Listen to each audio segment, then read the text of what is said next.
Yes, I'm sorry. Yes, he does.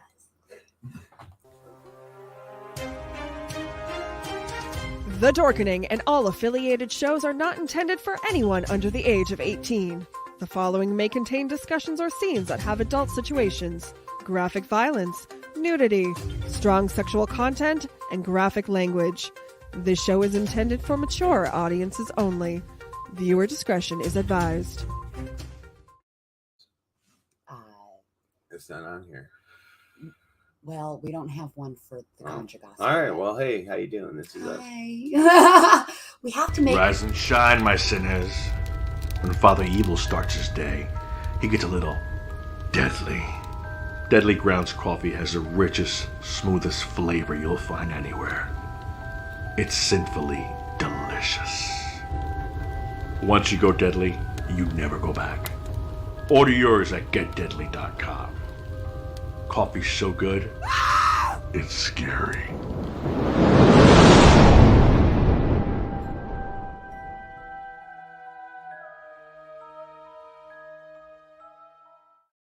Coffee's so good, it's scary.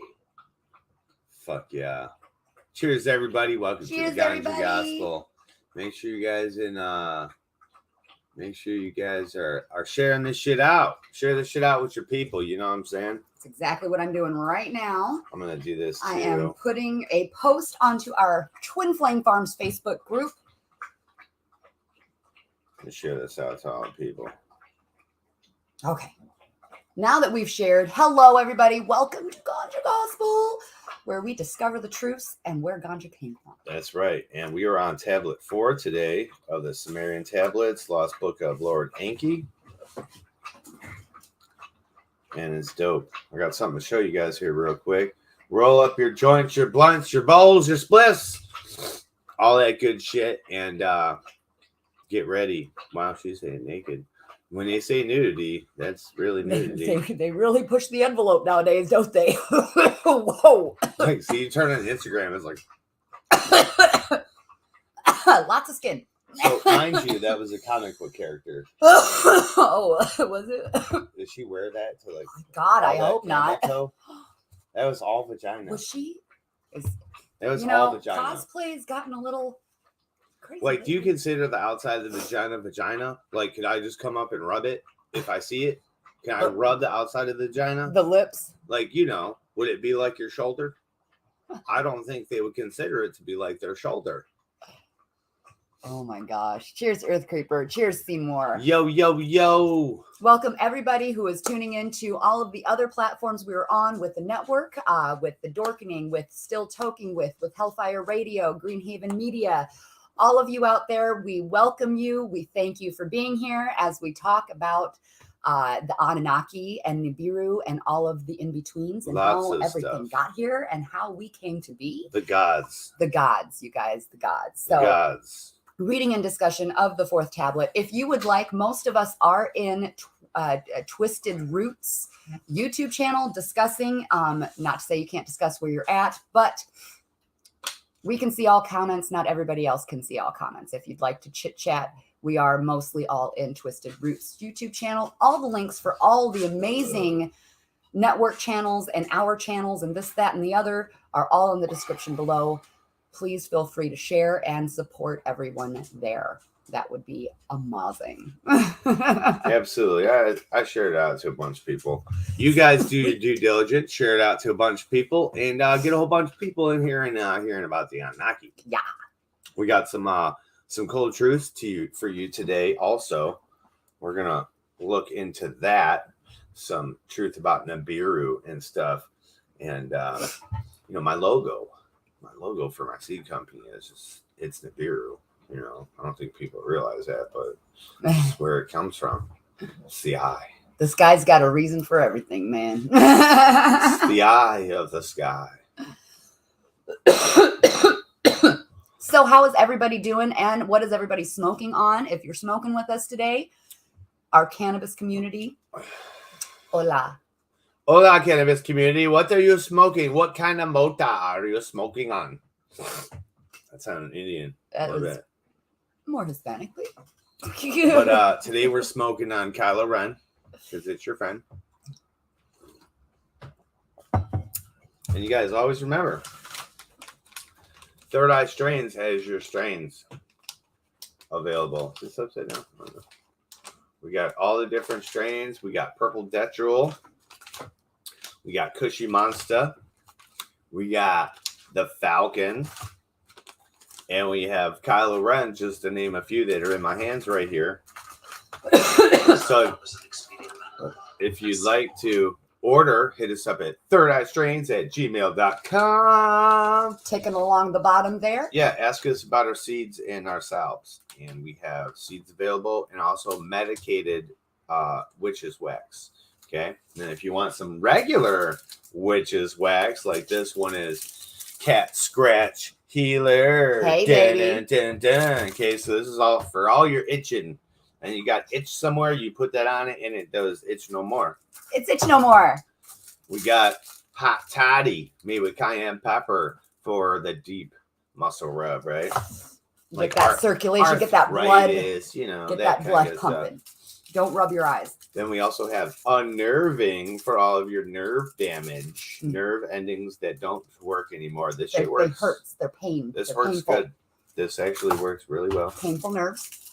Then we have Go Deep, which Go Deep is our medicated version of salve, one of our medicated versions. It's made with what's the name? Crimson Burst. It's made with Crimson Burst. So it's low percent THC, high percent CBD, made with all the witch's wax and holy anointing oils. I mean, whatever it is. This one is called Bone Deep. When you need it deep, go Bone Deep. Go Bone Deep. This will go all the way in, and it cures your pain, your pain. Now, if you have some kind of spinal injury where you're supposed to be on big time drugs and you use this, well, you're not going to have your money back guarantee on that. I mean, I can't fix a broken bone with the wet mud. You know what I'm saying? But it does cure your aches and pains, your itches, your nerve stuff, right? If you have a broken bone, you need to go to the hospital, get it reset. But if you have pain from arthritis or, bone spurs or bone bruising, that's something that will penetrate all deeply. Of those. What the fuck? It's the one that needs to be rebelted. It got the funky stuff on the front. Oh, on the top. Yeah. So this one's called Fuck Cancer. F cancer, baby. Fuck Cancer. And it's pink. It's pink. So this you can rub on your little cancer spots and your cancer will go away. It'll put it into remission. I rub it on my boobies as now that it's made is something like it's a like, what do you call that? Upkeep, just to make sure you keep it away. Maintenance. Thank you. That's the word I was thinking of. Rub it on your balls. For maintenance, you don't get ball cancer. To make sure that cancer stays away. Because that's never a good thing. What's poppin', Township Popcorn? Cheers, Township Popcorn. And you can purchase any one of those non-medicated CBD salves on our website, which is right here, twinflamefarms.com. I'll put that in the what's this called? In the chat box for you. And that's where it's all at. You can do a quick sample, have a quick little sample of all 5. Free sample. It's only a $10 shipping and handling fee. You have $10 in there. Or $0. It's $0. That's because it costs $0. It's $10. Goes in at the end with shipping and handling. So just so you know that it's not, it is a shipping and handling charge for that. And then we have all of it's over here. We have them all over here. F cancer, unnerving, and then down here we also have our frequency farming and things. We have Sonic Bloom gardeners kits and music to grow by that are still available. And donations. Don't forget to buy your donation. And if you want to give a donation, you can do so. You can do so for the farm. Buy your donation. Buy your donation today.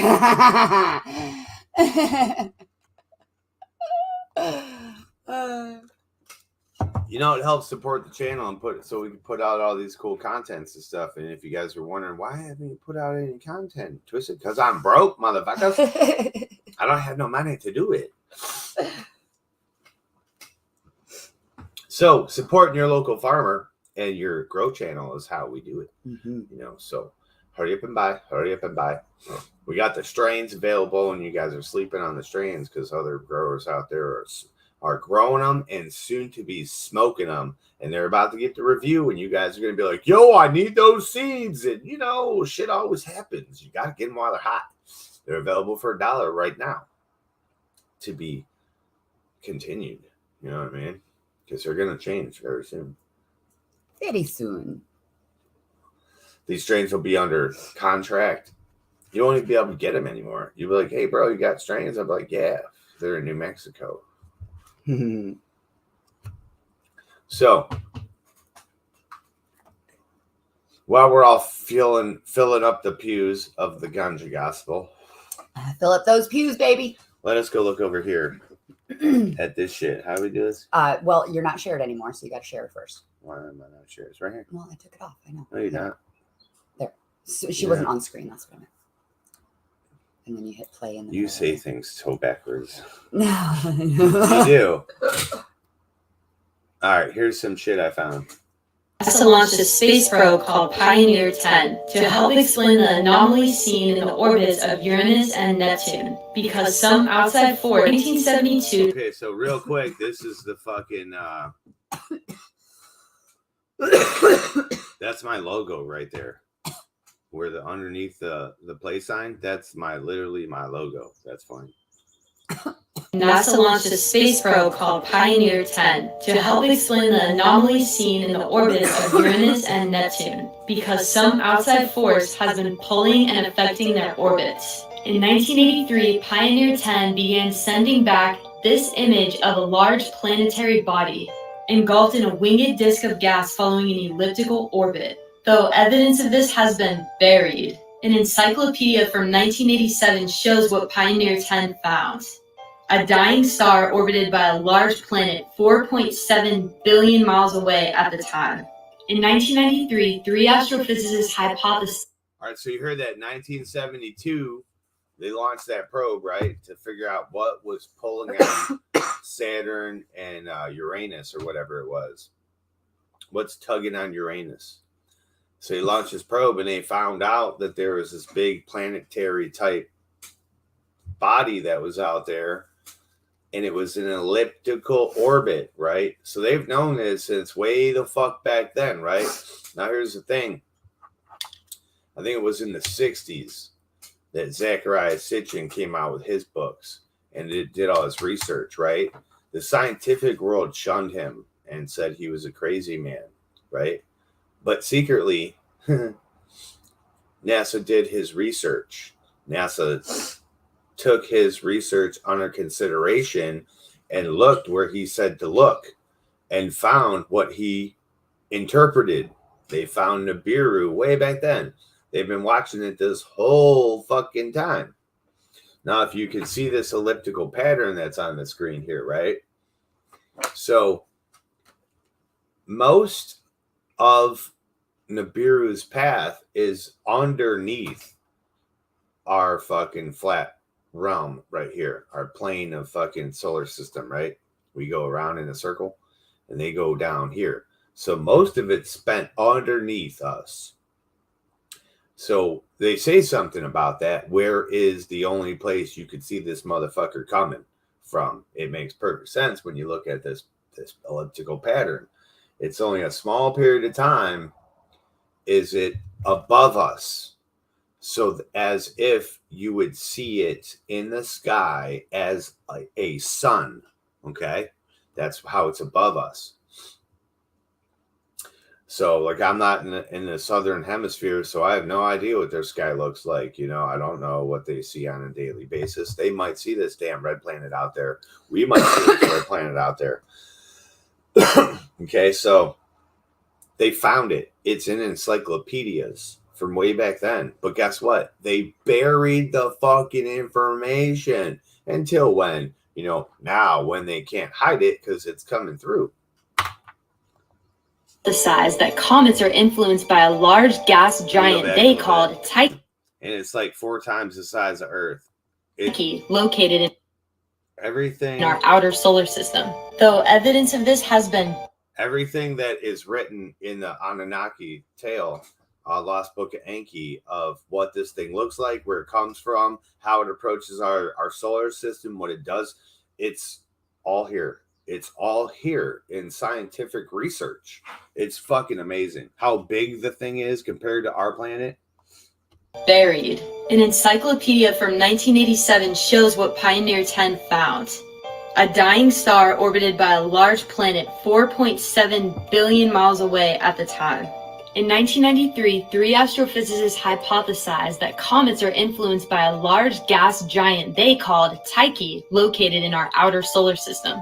They argued that evidence of Tyche's existence could be seen influencing the path of comets in our solar system. These So real quick, see this big bubble? See that big bubble? That's our bubble that I always talk about, right? That's our bubble. Now, see, like if you're on Anunnaki and I'm like out here, right? Like, say if that was an asteroid field, why wouldn't I just fly above it and come down in it? But you see, like, so these are the stars and the clouds and stuff that's all around here. So all of this shit that's in here is all inside of a big ass bubble, like a big magnetic bubble. That's how it forms that shape. That's how it's holding in there. You know, that's what I always talk about, though. The firmament. Influencing the path of comets in our solar system. These astronauts obviously did not know the planetary body they called Tyche was actually photographed 20 years earlier by Pioneer 10. The ancient Sumerians claimed that their knowledge of the stars was brought down from heaven by gods coming from a planet with a long elliptical orbit. This planet is known as Planet X, orbiting a star named Nibiru, and crosses into our local solar system every 3,600 years. This is a very accurate illustration I found of Nibiru. Planet X is reportedly a rocky, watery planet some 4.8 times the size of Earth. It's also a much older planet than Earth, about 6.8 billion years old, and is said to have 11 moons. According to researchers, every time this giant planet enters our solar system, the gravity pull is very significant and affects all the planets in one way or another. It comes in from the south and will, at its closest, pass between Mars and Jupiter. Because of this, it can only be seen from telescopes in the South Pole. This is a leaked image said to be taken by a photographic telescope located in Amundsen Scott American South Pole Station. In 1972, NASA launched a space probe called Pioneer 10 to help explain the anomalies seen in the orbits of Uranus. You'll be able to see that on my pages and stuff, Instagram, when I set it up in there. But that's what I always talk about. That's the information that I've known that they have had forever. Like they've had this shit forever. You know what I'm saying? It's out there. It's coming. And smells like evil wind. You caught it before me. Yeah. It's pretty wild though that exactly how they describe it is exactly the photographs that they have of it. You know.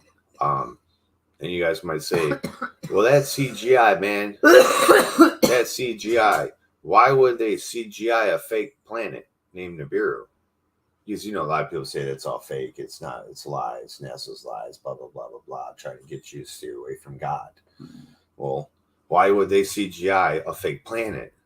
I don't get it. Why would they do that? Why would they? It's written about in your Bible that God destroyed the planet. You know, and we worship the crossing. You know what I'm saying? Those who died on the crossing is what we worship, right? They died for our sins, not Jesus.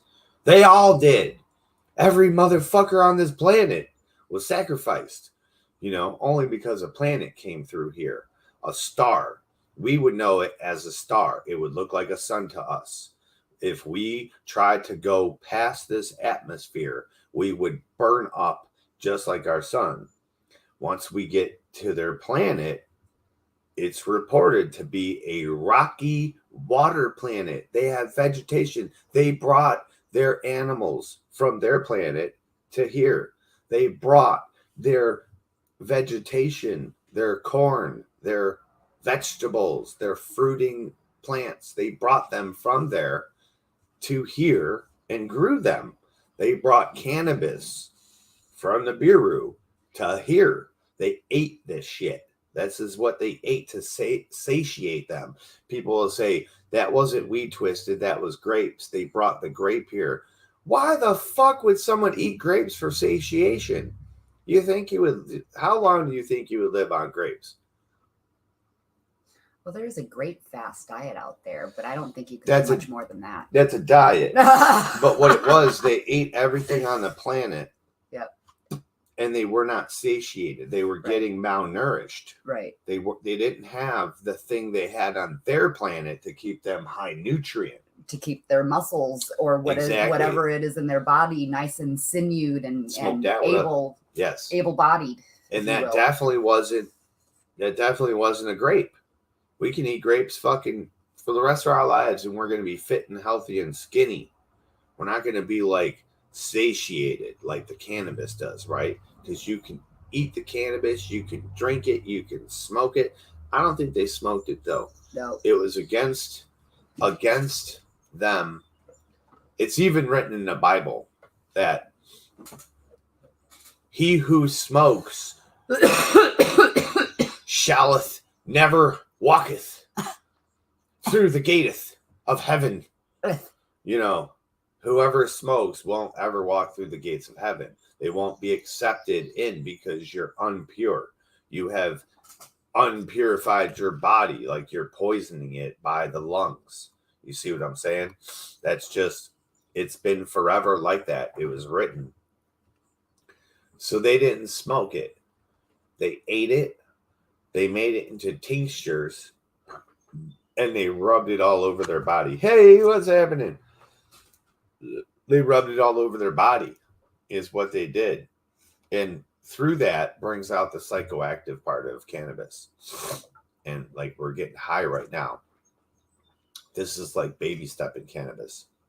You know, this is like in their direction. This was the wrong way to use the cannabis. This was how you signaled the gods. You made a big pyre, huge fire with the cannabis on top of it. And that cannabis would burn that fucking, you know, that cannabis gold burns that gold smoke when it's thick gold smoke. And when the gods would see this certain cannabis smoke, you know, other fires burn differently. Cannabis burns a certain kind of way. When they'd see this big fucking thick bushel of smoke coming up, they'd be like, oh, that's that fire. I'll be right over, homie. I'll be right over. And what did they do? They came over and they descended in a pillar of smoke. And when they took off, it was a pillar of fire. You know what I'm saying? Sounds like a spaceship to me. So you say, why would it be smoke when they're landing? Because, you know, they're coming down, so they got to go. Think of a helicopter and everything. It's all. They're pushing reverse thrusters that are kind of also lifting them up, but it's slowing them down. So it's all fucking smoke coming down and fucking, you know, fucking dust flying everywhere. And then when they take off, of course, they have to have rockets. And they would take off at night. When do you see a pillar of fire? Think about it. Just think about this. So they came in the daytime. You see the pillar of smoke. What do you see when you see rocket ships? You see smoke. At nighttime, you don't see the smoke. You see the fire. That's all you see is fire. So they came during the day and they left at night. That's a whole nother thing people are missing with that whole pillar of fire, pillar of smoke. That means the dude came in the daytime and left at nighttime. So he spent all day getting high. Yeah. Which really was only like a couple minutes for him anyway. Couple minutes. I got a couple minutes to spare over I got a couple minutes. Sure. Imagine lowering your frequency down to that. Imagine lowering your frequency so low that ants make sense to you. You know what I mean? Mm-hmm. It's so crazy. Cheers, Frank. Cheers, Smoked Out, Lizzie, Modern Genetics, Earth Creeper, everybody in chat. Hello, hello. All right, so I hope you caught on to the Nibiru stuff we had going on. What's up, everybody? Welcome to the Ganja Gospel. You can be anywhere in the world, but you're here with us. Thank you so much. We played some stuff about Nibiru. They've had Nibiru in their sights for all this time. All this time where they've been saying we're crazy. That's a lie. It's a heresy. It's fucking, what is that shit? That's pyrite, bro. Pyrite. That shit's pyrite. That's what they've been telling us. It's pyrite. That's bullshit. All their conspiracy theories that they've been trying to hide for us. Why were they hiding them? That's my thing. Why were they hiding the conspiracies when those truths were going to come out in the first damn place? Like, it would have been easier to tell us the truth and prepare us for things than to let us think we know things and form militias against you. You know what I mean? It's just wild to me. It's like, why not work together and learn? You know, Amber brought up this conversation today. I did. Yeah, it was shitter talk. In the future, we will have side-by-side shitters.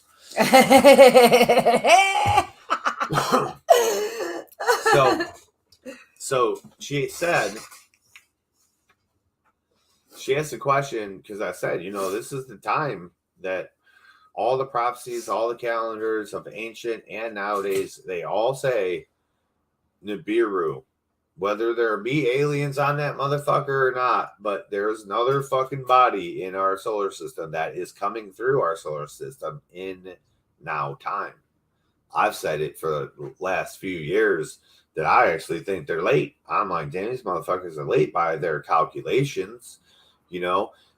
So she had brought up two good points. I bring up the same point all the time. What if when the beer was coming through, like it came through and rocked our planet and shifted our planet from being like this, and now we're tilted and we have this wobble. Wobble. Yeah, we have this wobble, right? So what if it shifted other planets? What if it hit other planets? And that's why I was saying a long time ago, what if that's why it's late? What if it destroyed something out there? You know what I'm saying? That we didn't Took even it a little off course. Way past Pluto that we never even knew about was out there just chilling and didn't have any course, didn't have any rotation. It's just sitting out there, and it hit that and it flew it off over this way.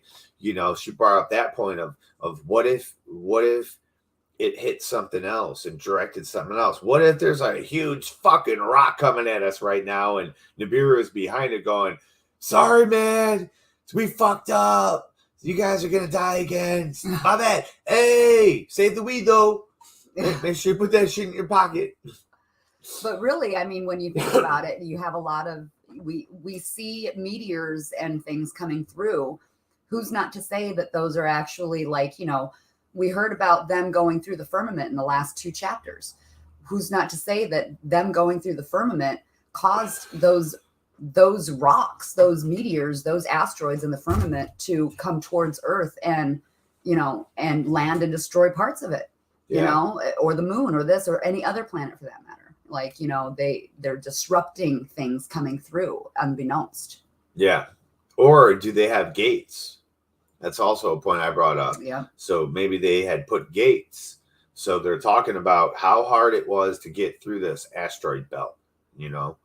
So, you know, possibly they went out there over time, over these hundreds of fucking millions of years or million years that they were here. Possibly they went out as a space force and built a frequency magnetized gate, like a hole to keep going through the asteroid field, which, you know, none of the asteroids would go inside that gate. Basically, they just build this gate, and it's a frequency gate that magnetized like a bubble. It keeps them all away so they can continuously go through, because there'd always be that layer bombardment always through Earth. Like every time something came through that, no matter what it was, they were talking about it being so thick. They would blast away the boulders, and new ones would come in their way before they could get through. We're talking spaceships, bro. They're speeding at the fucking goddamn sight of sound. You know what I'm saying? Whatever it was, they were going fast as fuck. Fast as fuck, boy. So how is it that they weren't able to get through there before it was closing up? That means it was thick. It's thick with motherfucking shit. So they possibly could have built a gate. Now, her other question was, what do you think they would do when they come back? Like when they're, because this is the time. This is the age of enlightenment, the time of Aquarius. Ask these questions to ourselves. All these what ifs are so not out of this world anymore. They're not out of this world anymore. They're probable and possible. So it's coming. What if? It is coming. Pissed off handicapped guy. What up? We're in the age of enlightenment, and it sure would enlighten the rest of the motherfuckers who don't believe that they're out there. That's for fucking sure. The asteroid belt is a former planet that was the biggest planet in our solar system before the son of the sun destroyed it. Before Nibiru destroyed it. It's the son of the sun. S-O-N of the S-U-N. So it is the child of the actual sun. Huh? S-U-N of the S-O-N. But yeah. No, S-O-N of the S-U-N. The son of the sun. Okay. Like your son is S-O-N. Right. Yeah, so if I'm the sun and I bore something, that's my son. S-O-N. Right. So the sun gave birth to Nibiru. Oh, I see. I did have it backwards in my head. It's the son of the sun. Can be confusing. It doesn't necessarily say our son. It just says the son of the sun. And they do say that this thing came from way deep, way out deep. My hypothesis is that it came from our black hole in the middle of our galaxy. That to us is a black hole, not to that galaxy. To the galaxy, that's the sun. That is the light. That's the light. That is the frequency we are all under. That is it, right? So that is the sun. We see it as black hole. They say no light escapes a black hole. Why is it lit up? Why is it lit up so bright, right? That's what gives all these stars, why you can see all these stars and you think, why can I see all these stars? It doesn't make sense. The sun in the middle of the galaxy, so that big fucking huge white ball that's in the middle of our galaxy, all these things going around it are its planets and moons.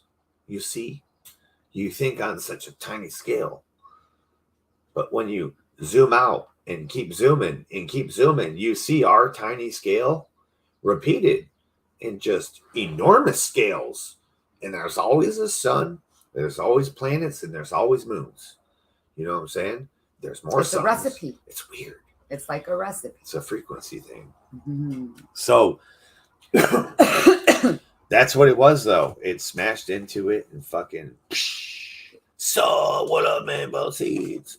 Cheers, guys. Right, both seeds. Pissed off handicapped guy. This is tablet 4. The 4th tablet. The Sumerian tablets. Last book of Enki. Last book of Enki. Don. Synopsis of the 4th tablet. Light up your weed. Mm-hmm. Story time. The Nibiruans hail even the small gold delivery. Tests of gold's use as an atmospheric shield succeed. Additional heroes and new equipment are sent to Earth. Gold extraction from the waters continues to disappoint. Ea discovers gold sources that need deep mining in the Abzu. Enlil, then Anu, come to Earth for crucial decisions. As the half-brothers quarrel, lots decide the tasks. Ea, renamed Enki, Earth's master, goes to the Abzu. So that's his third name, if you remember. Enlil stays to develop permanent facilities in the Eden. As Anu prepares to leave, he is attacked by Alelu. The 7 who judge sentence Alelu to exile on Lamu. Anu's daughter Ninma, a medical officer, is sent to Earth. Ninma. Ninmah. Don't ever forget her name. Minmah. She's Ninmah. the most important person on the history of your planet. She is the most important person. Stopping off at Lamu, Mars, she finds Alelu dead. A rock carved to resemble Alelu's face serves as his tomb. Hold on. What did you just say? I said a rock carved to resemble Alelu's face serves as his tomb. So there's a face on Mars, right? They say it's not a face on Mars. But ever since we were little kids, we know about the face on Mars, and it always looked like a man's face. And he had an Eagles helmet on. The dude had an Eagles helmet on. It was around his head.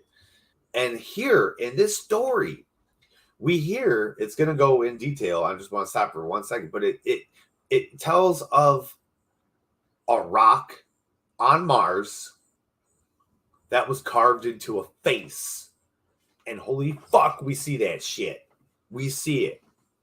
Anzu is given command of a way station on Lamu. What's Lamu? Lamu is Mars. Yes. He's given a way station, people, on Mars. There's a building on Mars. There's a project on Mars. People are there living, doing shit. It is written. The fourth tablet. The fourth tablet. Here we go. To Nibiru, words of the ascent were beamed. On Nibiru, there was much expecting. With confidence was Abgal the chariot guiding. Around Kingu, the moon, he made a circuit. By its net power, speed to gain. 1,000 leagues, 10,000 leagues. Toward Lamu he journeyed. By its net power, a direction toward Nibiru to obtain. Beyond Lamu, the hammered bracelet was a whirling. Deftly did Abgal Ia's crystals make a glow, the opened path to locate. The eye of the fate upon him with favor looked. You hear that? Ah, you see? I just know shit for some weird reason. My question was, did they make this path? Did they make an opening? The open path to locate. Beyond the bracelet, the chariot beamed signals from Nibiru was receiving. Homeward, homeward was the direction. Ahead in the darkness, in reddish hue, glowed Nibiru. A sight to behold it was. By the beamed signals, the chariot was now directed. Thrice around Nibiru it made circuits, by its net force to be slowed. Nearing the planet, the breach in its atmosphere Abgal could see. A squeezing in its heart he felt. In his heart he felt. Of the gold he was bringing was he thinking. Passing through the atmosphere's thickness, a Can you glow. slow down? You're reading way too am I? fast. You're I'm sorry. reading way too fast. There's no time to stop I'm you. sorry. I was Anything. Like, no, I can't understand you. All right, let me go back a little bit. Homeward, homeward was the direction. Ahead in the darkness, in reddish hue glowed Nibiru, a sight to behold it was. By the beamed signals, the chariot was now directed. Thrice around Nibiru it made circuits, by its net force to be slowed. Nearing the planet, the breach in its atmosphere Abgal could see. A squeezing in his heart he felt. Of the gold he was bringing was he thinking. Passing through the atmosphere's thickness, aglow was the chariot, its heat overbearing. Deftly did Abgal spread the chariot's wings, its descent thereby arresting. So when they go through their planet, it's hot. When they came through Earth's atmosphere, they don't report it getting hot at all. All they report is it smashing down. They're going to crash because the net force of Earth is super duper strong. They were coming from space, and they were going so damn fast coming from space, they had to go around Nibiru 3 times to slow down to match its frequency of slowness. So they slowed down, and then when they come through, right, they were burning up. They were on fire, right? And they had to fucking spread the wings out and shit. Like, I'm on fire and shit. And then they come through the atmosphere, and then what happens? Beyond lay the place of the chariots, a sight most inviting. Gently did Abgal the chariot bring down to a place by the beam selected. He opened the hatch. A multitude of populace was there assembled. Anu toward him stepped forward, locked arms, warm greetings uttered. Heroes into the chariot rushed, the gold-bearing baskets they brought out. High above their heads, they the baskets held. To the assembled, words of victory Anu shouted. Salvation is here, to them he was saying. To the palace was Abgal accompanied. To rest and tell all he was escorted. So here they're talking about it. They got gold. Wasn't silver, copper, bronze, tin, aluminum. None of those other metals were the metals that they needed. They needed gold to shield their atmosphere, right? And we can look up the mononuclear type properties of gold and all this different things of how it conducts and transfers and stores heat and energy and repels radiation, all these different things, right? And you'll come to a conclusion of what type of a thing would need that. And there's only one. It's a sun. Go ahead, baby. The gold, a sight most dazzling by the savants, was quickly taken. To make of it the finest dust, to skyward launch it was hauled away. A shard did the fashioning last, a shard did the testing continue. With rockets was the dust heavenward carried, by crystal's beams it was it dispersed. There was where there was a breach, now there was a healing. Joy the palace filled, abundance in the land was expected. To earth Anu good words was beaming. Gold gives salvation, the obtaining of gold do continue.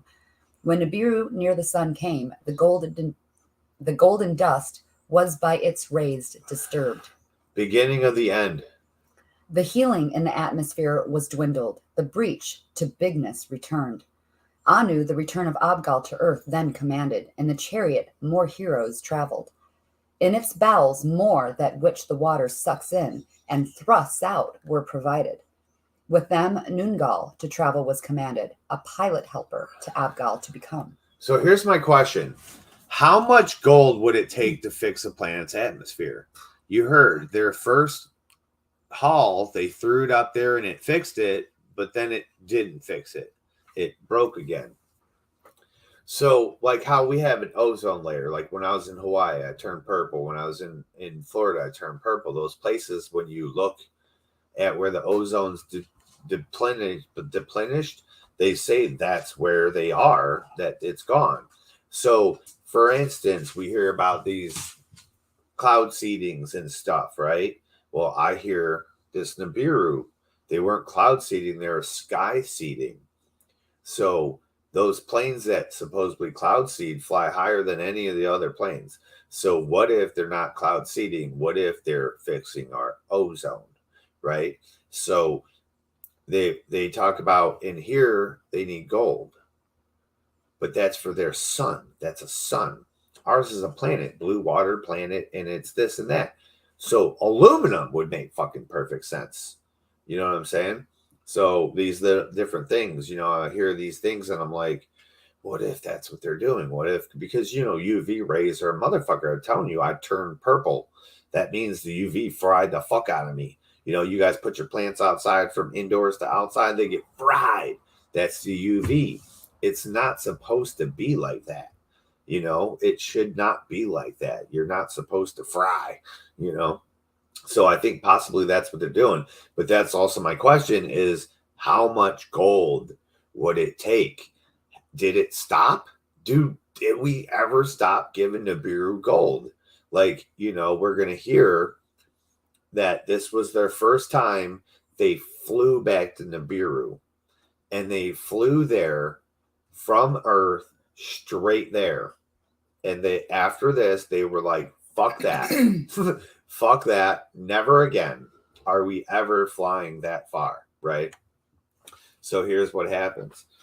Great joy there was when Abgal to Eridu returned.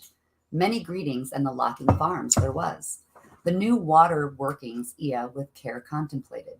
There was smiling on his face. In his heart there was a squeezing. By Shar time, Nungal in the chariot was to depart ready.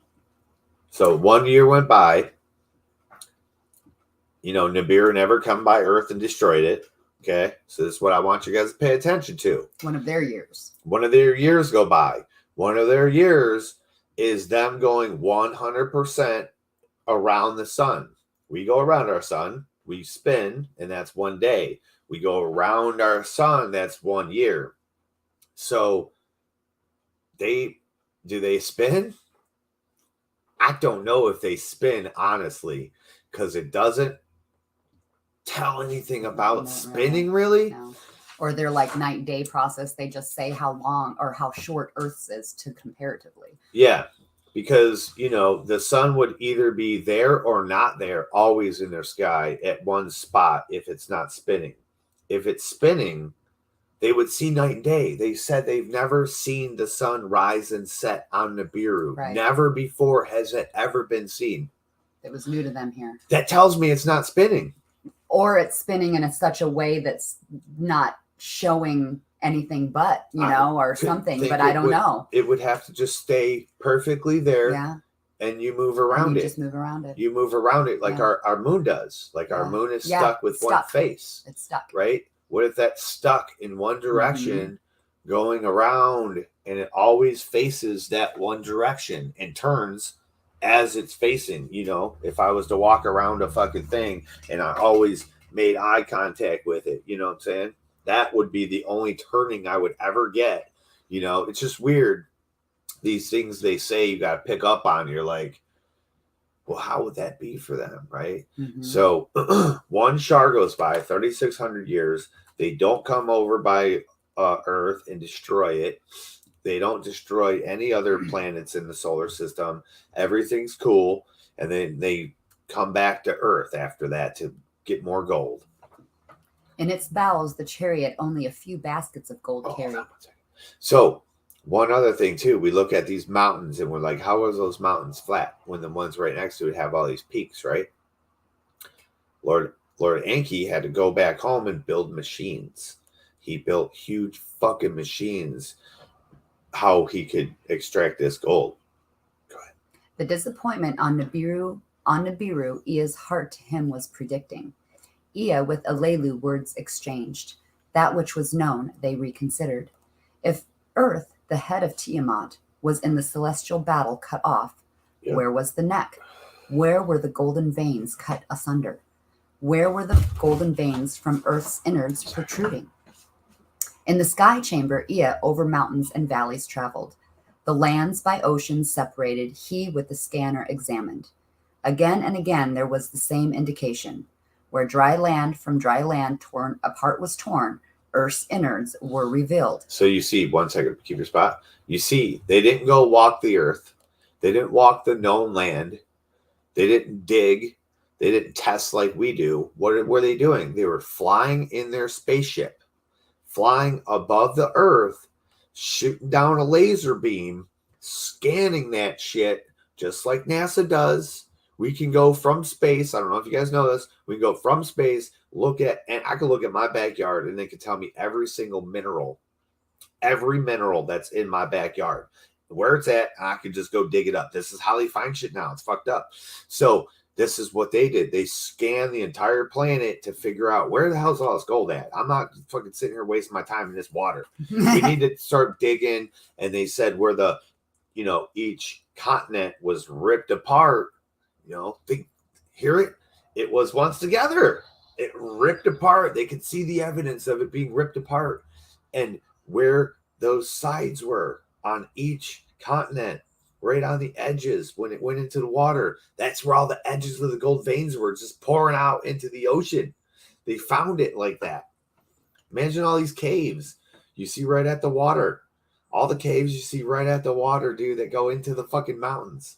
Who built those? Who dug those? What was there? A gold vein. Fuck. God damn, we've lost so much shit off this planet. Where dry land from dry land apart was torn, Earth's innards were revealed. Where the land mass, the shape of a heart, was given in the lower part thereof. Golden veins from Earth's innards were abundant. Absu, of gold the birthplace, Ea to the region the name gave. So Africa, southern Africa, Africa was shaped like a heart. It's no longer shaped like a heart, but it used to be shaped like a heart, a full heart, they said. And in the lower portion of Africa, the heart, they found tons of gold. And they named it Abzu. Meaning the gold of gold the birthplace. The birthplace of gold, Abzu, and that's southern Africa. Ea to the region, the name gave. Ea then to Anu words of wisdom beamed. With gold earth indeed is filled. From the veins, not from the waters, the gold must be gotten. From earth's bowels, not from its waters, must the gold be obtained. From a region beyond the ocean, Abzu it shall be called, can all abundance of gold be gotten. In the palace there was great astonishment. Savants and counselors to Ea's words gave consideration. The gold must be obtained. On that unanimity there was. How to obtain it from the bowels of the earth, of that there was much discussion. In the assembly a prince spoke up. Enlil he was, the half-brother of Ea. First Alelu, then his son by marriage, Ea upon waters placed all hope. Of salvation by waters, gold they were reassuring. Shar after shar, all of us salvation were expecting. Now different words we were hearing, a task beyond imagining to undertake. Proof of the golden veins is needed. A plan for success must be ensured. So was Enlil to assembly saying, to his words many in agreement listened. Let Enlil go to earth, Anu was saying. Let him proof obtain, a plan put forward. His words shall be heeded. His words a command shall be. In unanimity, the assembly its consent gave. Enlil's mission it approved. With Alalgar, his chief lieutenant, Enlil for earth departed. Alalgar his pilot was. Okay, so I want to stop here real quick. Are we all sure that it is Africa? You know, I just go by Africa by what they say and stuff like that. But does Africa look like a heart? And in that time, we only know what we see today. You know, it's reported there was a whole continent named Mu that was all the Polynesians. Was that shaped like a heart? I think that was shaped like a heart. Look at Australia. Flip that bitch upside down. Take away some of that water. Does that look like a heart? You know what I'm saying? Were they in Africa? Was it India? It could have been India. India kind of looks like a heart. You know what I'm saying? So, but here's one clue I want to make a point of. Even if you take 420 meters of water away, which gives tons of land and makes mountains connect, you know, where you have the Hawaiian Islands, they would actually be one big fucking continent. Probably if you took all this water away, they would connect under that water, right? So even if you did that, right, Africa is attached. Africa is attached to land, right? Australia is not. The Mu was not attached to land. It was in the middle of the Pacific Ocean. That's the big landmass that all those Polynesian nations, that's their history. That says that is the land that sunk. There was land there, and it all is underwater now. On all those islands that you see, Haiti and fucking, you know, the Samoans, and the Hawaiians, and Easter Island. Those were all the mountaintops of this one big fucking huge place. So that's all I'm saying is, like, are we sure it's Africa? Could it have been those other places? Could it have been those other places? You know what I'm saying? If you go talk to the Aboriginals in Australia,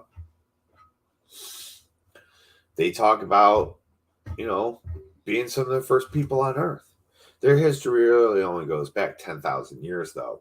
You know, Adam alone was 54,000 years when he died.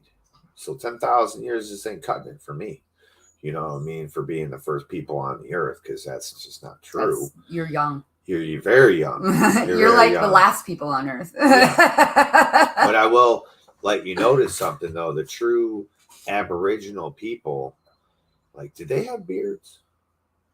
Did they have beards? Pretty sure they didn't grow facial hair. Pretty fucking sure. Yeah, I'm pretty sure once we get through this little story here, you're going to realize that there was one person in our world that walked this planet and created people with him and his wife and all by himself, and they never grew beards. That was one person, no God. It was a human. A human created these beings that have no beards. So the descendants of Cain is a thing. People talk about the descendants of Israel and blah, blah, blah, blah, blah. But honestly, you need to go back further than that, you know, and stop looking in your New Testament. The Old Testament's where your true descendants lie, you know. Go ahead, see what we got. With Alalgar, Cheers. with Alalgar, Algar. Alalgar, his chief lieutenant Enlil for Earth departed. Alalgar was pilot. His pilot was, with each a sky chamber where the two of them provided. To Earth the words of Anu, the king, words of decisions were beamed. Enlil of the mission in command shall be. His word shall be the command. When Enlil on Earth arrived, Ea, with his half-brother, warmly locked arms. As brother meets brother, Ea Enlil did welcome. To Alelu, Enlil made a bowing. Alelu, with weak words, him bade welcome. The heroes to Enlil words of warm welcome were shouting. Of the commander, much they were expecting. Deftly, Enlil the sky chambers to be assembled did command. In a sky chamber he went a-soaring. Alalgar, the chief lieutenant, was as the pilot with him. So hold on one second. So you see there, they come to Earth, right? Enki, the one that's been doing all this shit, and Alelu, father and son, are there, father by marriage, are there, and they got to meet the king and the prince. So these are all both rivals. Both sides are two complete fucking rivals, right? It's Brotherhood of the Serpent, right? Brotherhood of the Snake right here. So they finally meet on Earth, and they're like, yeah, shit. And then they're expecting Enlil, because he's the commander. He is the commander of like the army and everything, the fucking Space Force, all that shit. They're expecting him to do something. So he's like, all right, put the sky chambers together. Let's get these fucking things assembled. Let's see what's happening. Now there's your first clue. Like they were building sky chambers. What is that? Let's look up chamber. What is a chamber, right? And you'll hear that it's like a bedroom. It's like a room that you can chill at, right? These things are just up in the sky, bro. Just chilling up there. They're observing things. They're observatories, right? Imagine a flying observatory, right? A flying house. And guess what? We can go through history and read about civilizations that wrote about their gods flying houses. It's fucking insane. Go ahead, David. Ea in a sky chamber by Abgal piloted. To them to the Abzu showed the way. They surveyed the dry lands. Of the oceans they took careful notice. From the upper sea to the lower sea, the lands they scanned. Of all that was above and that was below they took account. In the Abzu, the soil they tested. Gold there was indeed. With much soil and rocks it was commixed. Make sure you're going slow enough. Oh, I'm sorry. You're Am I just going too like fast flying again? through, yeah. Sorry, I don't know why I'm flying through so much. You shit. can hear the key points. Hear the key points when they're saying above and below, right? So is that a flat earth thing? Is it above and below? No, they're talking about the top of the soil and what was below it, right? What was below our feet.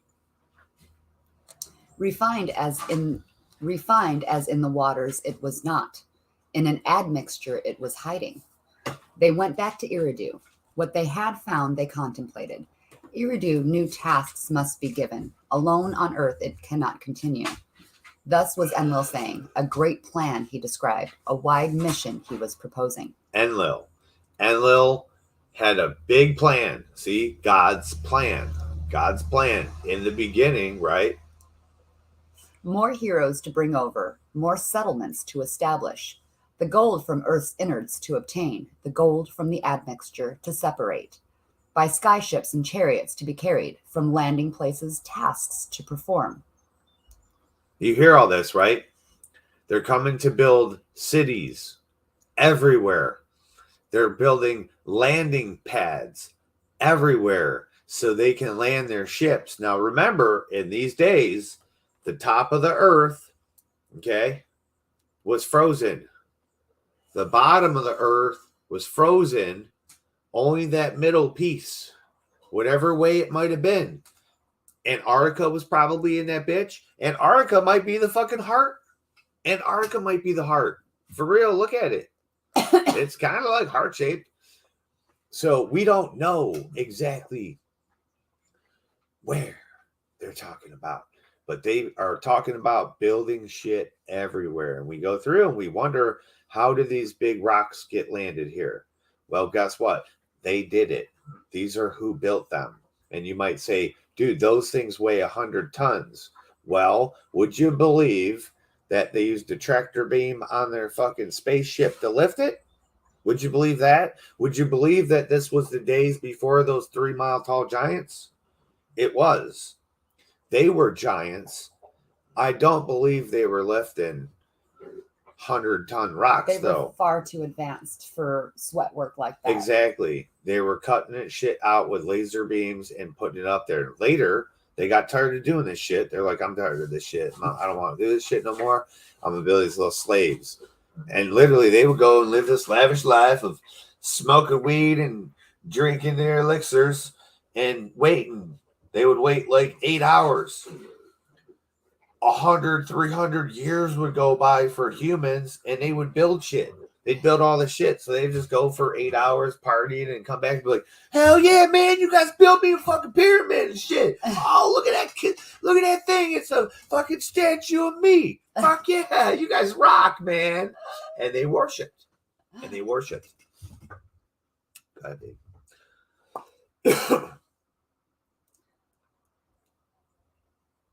Refined as in the waters, it was not. In an admixture, it was hiding. Yeah, the admixture was mixed in with the soil and the rocks. They went back to Eridu. What they had found, they contemplated. Eridu knew tasks must be given. Alone on earth, it cannot continue.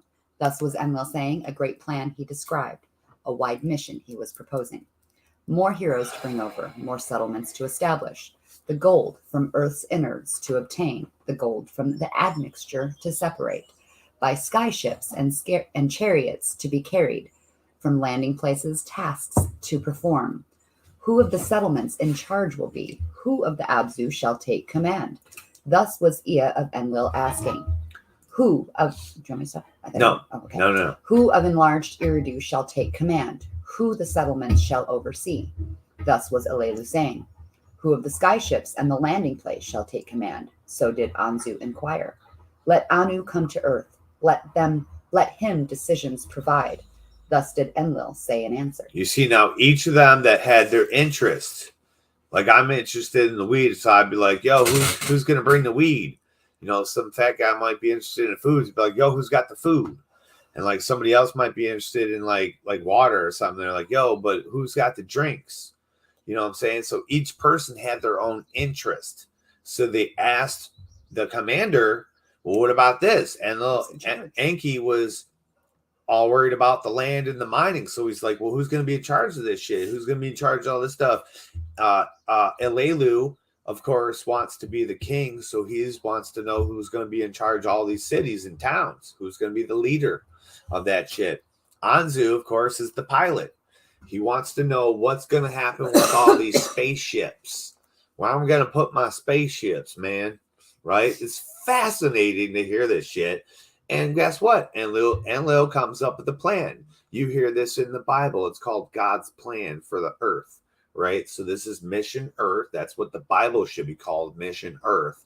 Because that's what it is. It's a space story. That's all it is. Go ahead, baby. See what we got. Now this is the account of how Anu to earth came. Oh, this is the account. How lots with Ea and Enlil were drawn. How Ea, the title name, Enki, was given. How Elelu, for the second time, with Anu wrestled. To earth in a celestial chariot did Anu journey, the route by the planets it followed. Around Lamu Nungal, the pilot, a circuit made. By Anu was it closely observed. So you see, they're going from planet to planet. They're not just out in space and flying. You would think they could. You would think they could be way over there and just be like, all right, Earth's in that direction. Let's go straight to it. They couldn't do that. Space is different than how you think. Even for an advanced civilization, they can't just fly across it. They have to have points of direction. That's what a star map is. That's what this tablet's of destiny. It shows your destination. It's your GPS. They said they followed the way of the planets to find the damn Earth, right? Later, they set up the paths of Anu. When you look up in the sky, you see the Big Dipper and look a little bit off to the side of it, you're going to see the Milky Way. That's the path of Anu, the one that goes right through the middle. That's the path of Anu, and they knew how to get here by the Big Dipper. So when you look up and you see stuff around the Big Dipper, no, it's probably the Anunnaki coming back to Earth to get their gold, bro. Hide your shit. Debo's in town, bro. Like Friday was a whole story about the Anunnaki coming back. Debo and shit. Don't smell those underwear. The moon, the one who Kingu once had been, they circled and admired. Perchance gold thereon can also be found. In his heart, Anu wondered.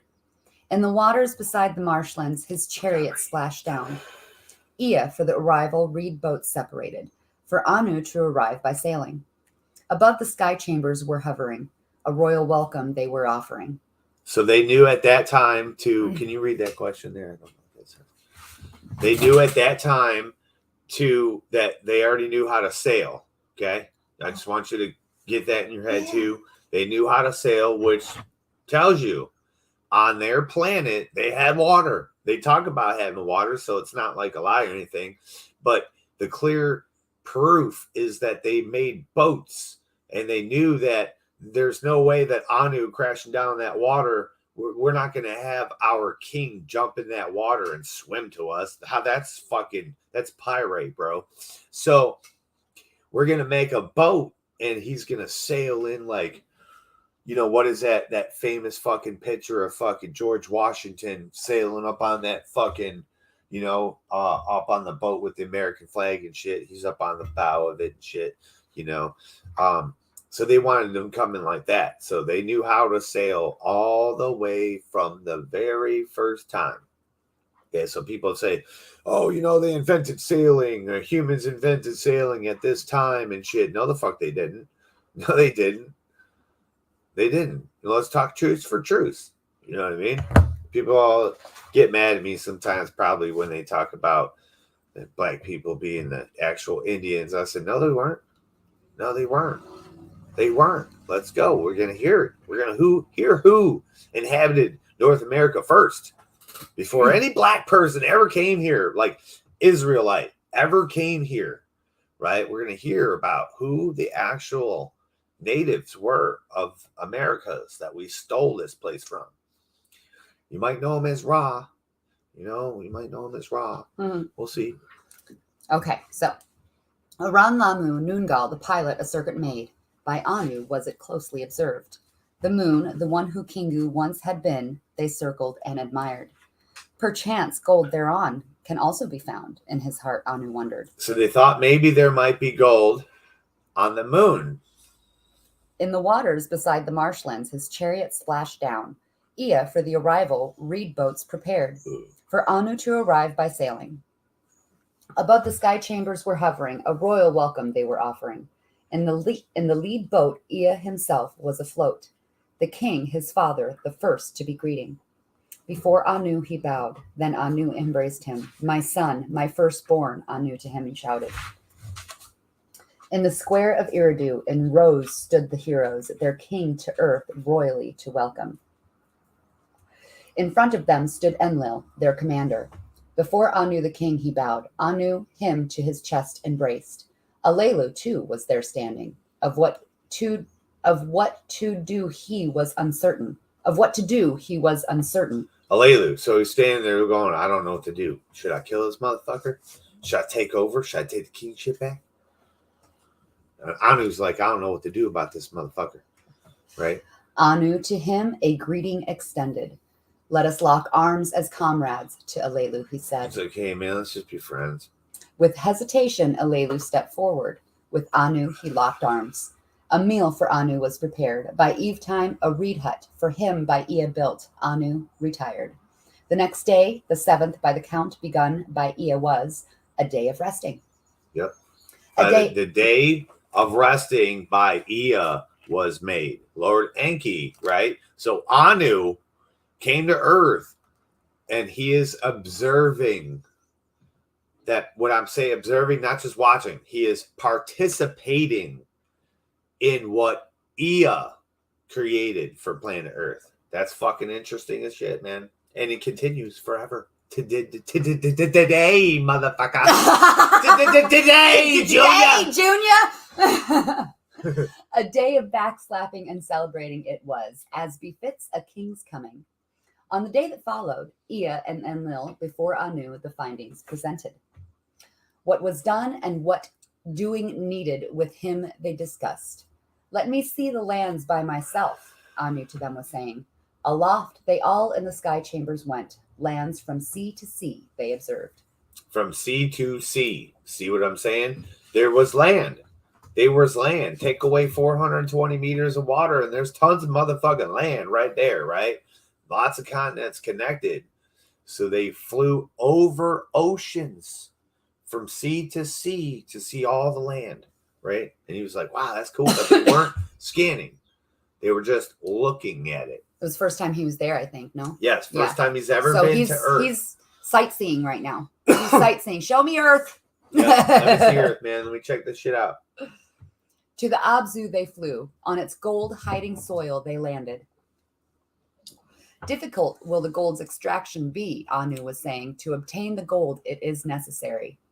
No matter how deep the gold is below the surface, it must be gotten. Let Ea and Enlil tools for the purpose devise. Let them heroes for the task assign. Heroes. Okay, these heroes are other Anunnakis. They just mean workers. They were heroes to Nibiru because they're saving their planet. You know what I mean? These are just other Anunnaki people that from Nibiru that are coming here to work. Okay, the other people were scientists and, you know, farmers, and they had specific jobs. They knew their specific thing. They didn't just take some normal dude that says, I want a job, stick him on a ship and put him in the earth. These were important people. Let them find how gold from soil and rock separates, how to Nibiru pure gold to deliver. Pure gold. Let a landing place be built. Let more heroes to the tasks on earth be assigned. So was Anu to the two sons saying, in his heart of way stations in the heavens he was thinking. Yep. Those were the command words of Anu, Ea, and Enlil. In agreement, their heads were bowing. There were evenings and there were mornings. To Eridu, they all returned. So where God landed, I don't give a fuck which one you think it is. It was all in the water. Where it would be today would be so deep in the middle of the fucking ocean. It would be miles out, dude. Way deep in the ocean where they actually landed. So when you say God landed on some bullshit, no, he never fucking did. That's a bullshit lie. Those were their landing platforms that they were coming to land their ship on. She said it right there. They were gonna build these things. They're gonna hear it's coming. In Eridu, they held a council, tasks and duties to assign. Ea, who Eridu established, was the first to speak up. Eridu have I established. Let other settlements in this region be set up. Let it the Eden be, abode of the upright ones, by this name be known. The commander of the Eden let me be let Enlil the gold extraction perform. See, what does that fucking mean? Read that little last part again about the Eden. Okay. What does this mean? Listen carefully. In Eridu, they held a council, tasks and duties to assign. Ea, who Eridu established, was the first to speak up. Lord Enki. Eridu have I established. Let other settlements in this region be set up. So let me build other settlements around this area because I already built Eridu. It's dope, right? All right, cool. I can do this. Let it the Eden be. Let me build Eden. So the whole area where they build, people think Eden's this one spot. No, the whole area where they built all the settlements, Sodom and Gomorrah, Jericho, right? All these motherfuckers that the Jews walked around and killed all the motherfuckers, destroyed all those damn civilizations. That's the Eden, right? For who? Abode of the upright ones. Abode of the upright ones. What the fuck does that mean? Are they not upright? By this name be known. Are they not upright? Why are they building an Eden for the upright ones? They did not yet know that they were gonna like picket in protest. I have a theory. What? I have a theory. They are the upright ones, so that he is building places for them to abode, because everywhere there is no humans yet. They have not created them yet, so everywhere they look, nothing is upright. Everything is on legs now, or crawling, or slithering. They are the upright ones. They are building that place. He is building that place for them. Possibly. It's just written so fucked up. That's the one thing that I caught on to, and I'm like, what the fuck does that mean? And people talk about them being reptilian, though. Right. So if I was a reptile human, I would run on all fours until I stopped like a mercat, and I'd stand up with my tail holding me up. That's what I'm thinking. So are they slithering? And then the upright ones are what they're talking about creating in the future. But that can't be. They can't be. They're not there yet. Because you hear, they're not from the fourth dimension. They're not seeing past, present, and future at the same time. They're not seeing that yet. I think they are the upright ones. They're speaking of themselves and a new city for them, a new abode for them. Because they do. What if the upright ones, they're referring to all the heroes? Yeah. Yeah, exactly. All the heroes that are coming down to help. This is the abode for the upright ones. All the cities we need help. Obviously, they're coming from Nibiru. Because this is who inhabited those cities. Yeah. This is who inhabited those cities. Right. So it's them. I think it's them. They're talking about them. That's a good theory. Like, I'm just, that one blows my mind. Are they reptilian slithering motherfuckers with 4 legs and crawling, and then they stand up and can transform? They're not written like that. They're not depicted like that. They're not statued like that. They're not nothing like that. The only thing that looks remotely like that, though, is like, when they have their suits on, and they are depicted as having fish suits or eagle heads, but it's, it's not a lizard necessarily, Okay, moving on. The commander of the Eden, let me be. Let Enlil the gold extraction perform. So the commander of the Eden, the commander of the ground in the cities is going to be Lord Enki. The commander of the gold extraction is going to be Enlil. So Enlil is going to be the one in charge of the most important fucking job there is on this planet. By these words, Enlil was angered. The plan is wrongful. To Anu, he said, of commanding the tasks to perform, I am the better. Of sky ships, I have the knowledge. Of the earth and its secrets, my half-brother Ea is the knower. The Abzu he discovered. Let him of the Abzu be the master. Anu, to the angry words, with a careful ear listened. The brothers were again half-brothers. The firstborn with the legal heir, with words as weapons, were contending. Yeah. Ea was the firstborn son. By a concubine to Anu he was born. Enlil, thereafter born, by Antu, Anu's spouse, was conceived. A half-sister of Anu he was, thereby Enlil the legal heir making. Yep. Thereby the next-born son, for the succession, the firstborn overcoming. A conflict that the obtainment of gold would endanger Anu was This fearing. is the Weed Channel. One of the brothers to Nibiru must return. The succession from considering must now be removed. So was Anu to himself thinking. Aloud to the two a startling suggestion he made. Who to Nibiru for the throne seat shall return? Who the Eden shall command? Who in the Abzu shall be the master? Let us 3, I with you, by lots determine. Silent were the brothers. The audacious words by surprise them overtook. Let us draw lots, Anu said. By the hand of fate let there be a decision. The 3, father and 2 sons, clasped their hands together. They cast lots. By the lots, the tasks they divided. Anu to the Nibiru to return, its ruler on the throne to remain. The Eden to Enlil was allotted to be lord of the command, as his name indicated. So hold on. So Anu goes back to Nibiru to sit on the throne. Okay. Enlil, right, goes to the Eden to be the master of the command and become your god, right? And then what happens?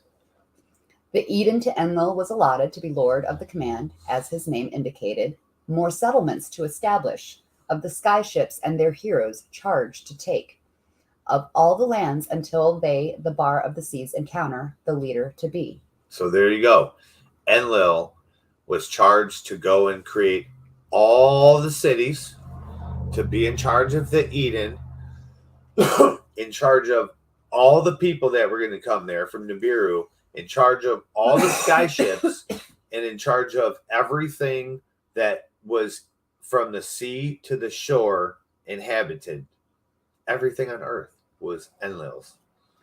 To Ea, the seas and the oceans as his domain were granted. There you go. The seas. Like I said, everything from the sea in was Enlil's. Everything on land, Enlil was in charge. He was God of that. Poseidon, Ea, Enki, right? I forgot his other name he had in the beginning. But he's Poseidon. He was given the oceans, right? You don't think he built motherfucking houses and shit under there? They had sky ships, bro. Sky chambers. You don't think he built a sea chamber? Shit. Lands beyond the bar of the waters by him to be governed. In the Abzu to be the master. With ingenuity the gold to procure. Enlil with the lots was agreeable. The hand of fate he with a bow accepted. Ea's eyes filled with tears of Eridu and the Eden he wished not to be parted. Let Ea forever Eridu as his home retain, Anu to Enlil was saying. Let his being, the first to splash down, forever be remembered. Let Ea as Earth's master be known. Enki, Earth's master, let his title be. Enki's name is Earth's master as Enki, okay? His father's words Enlil with a bow accepted. To his brother he thus said, Enki, Earth's master, your title name shall henceforth be. I, Lord of the command, shall be known. To the heroes in assembly, Anu, Enki, and Enlil, the decisions announced.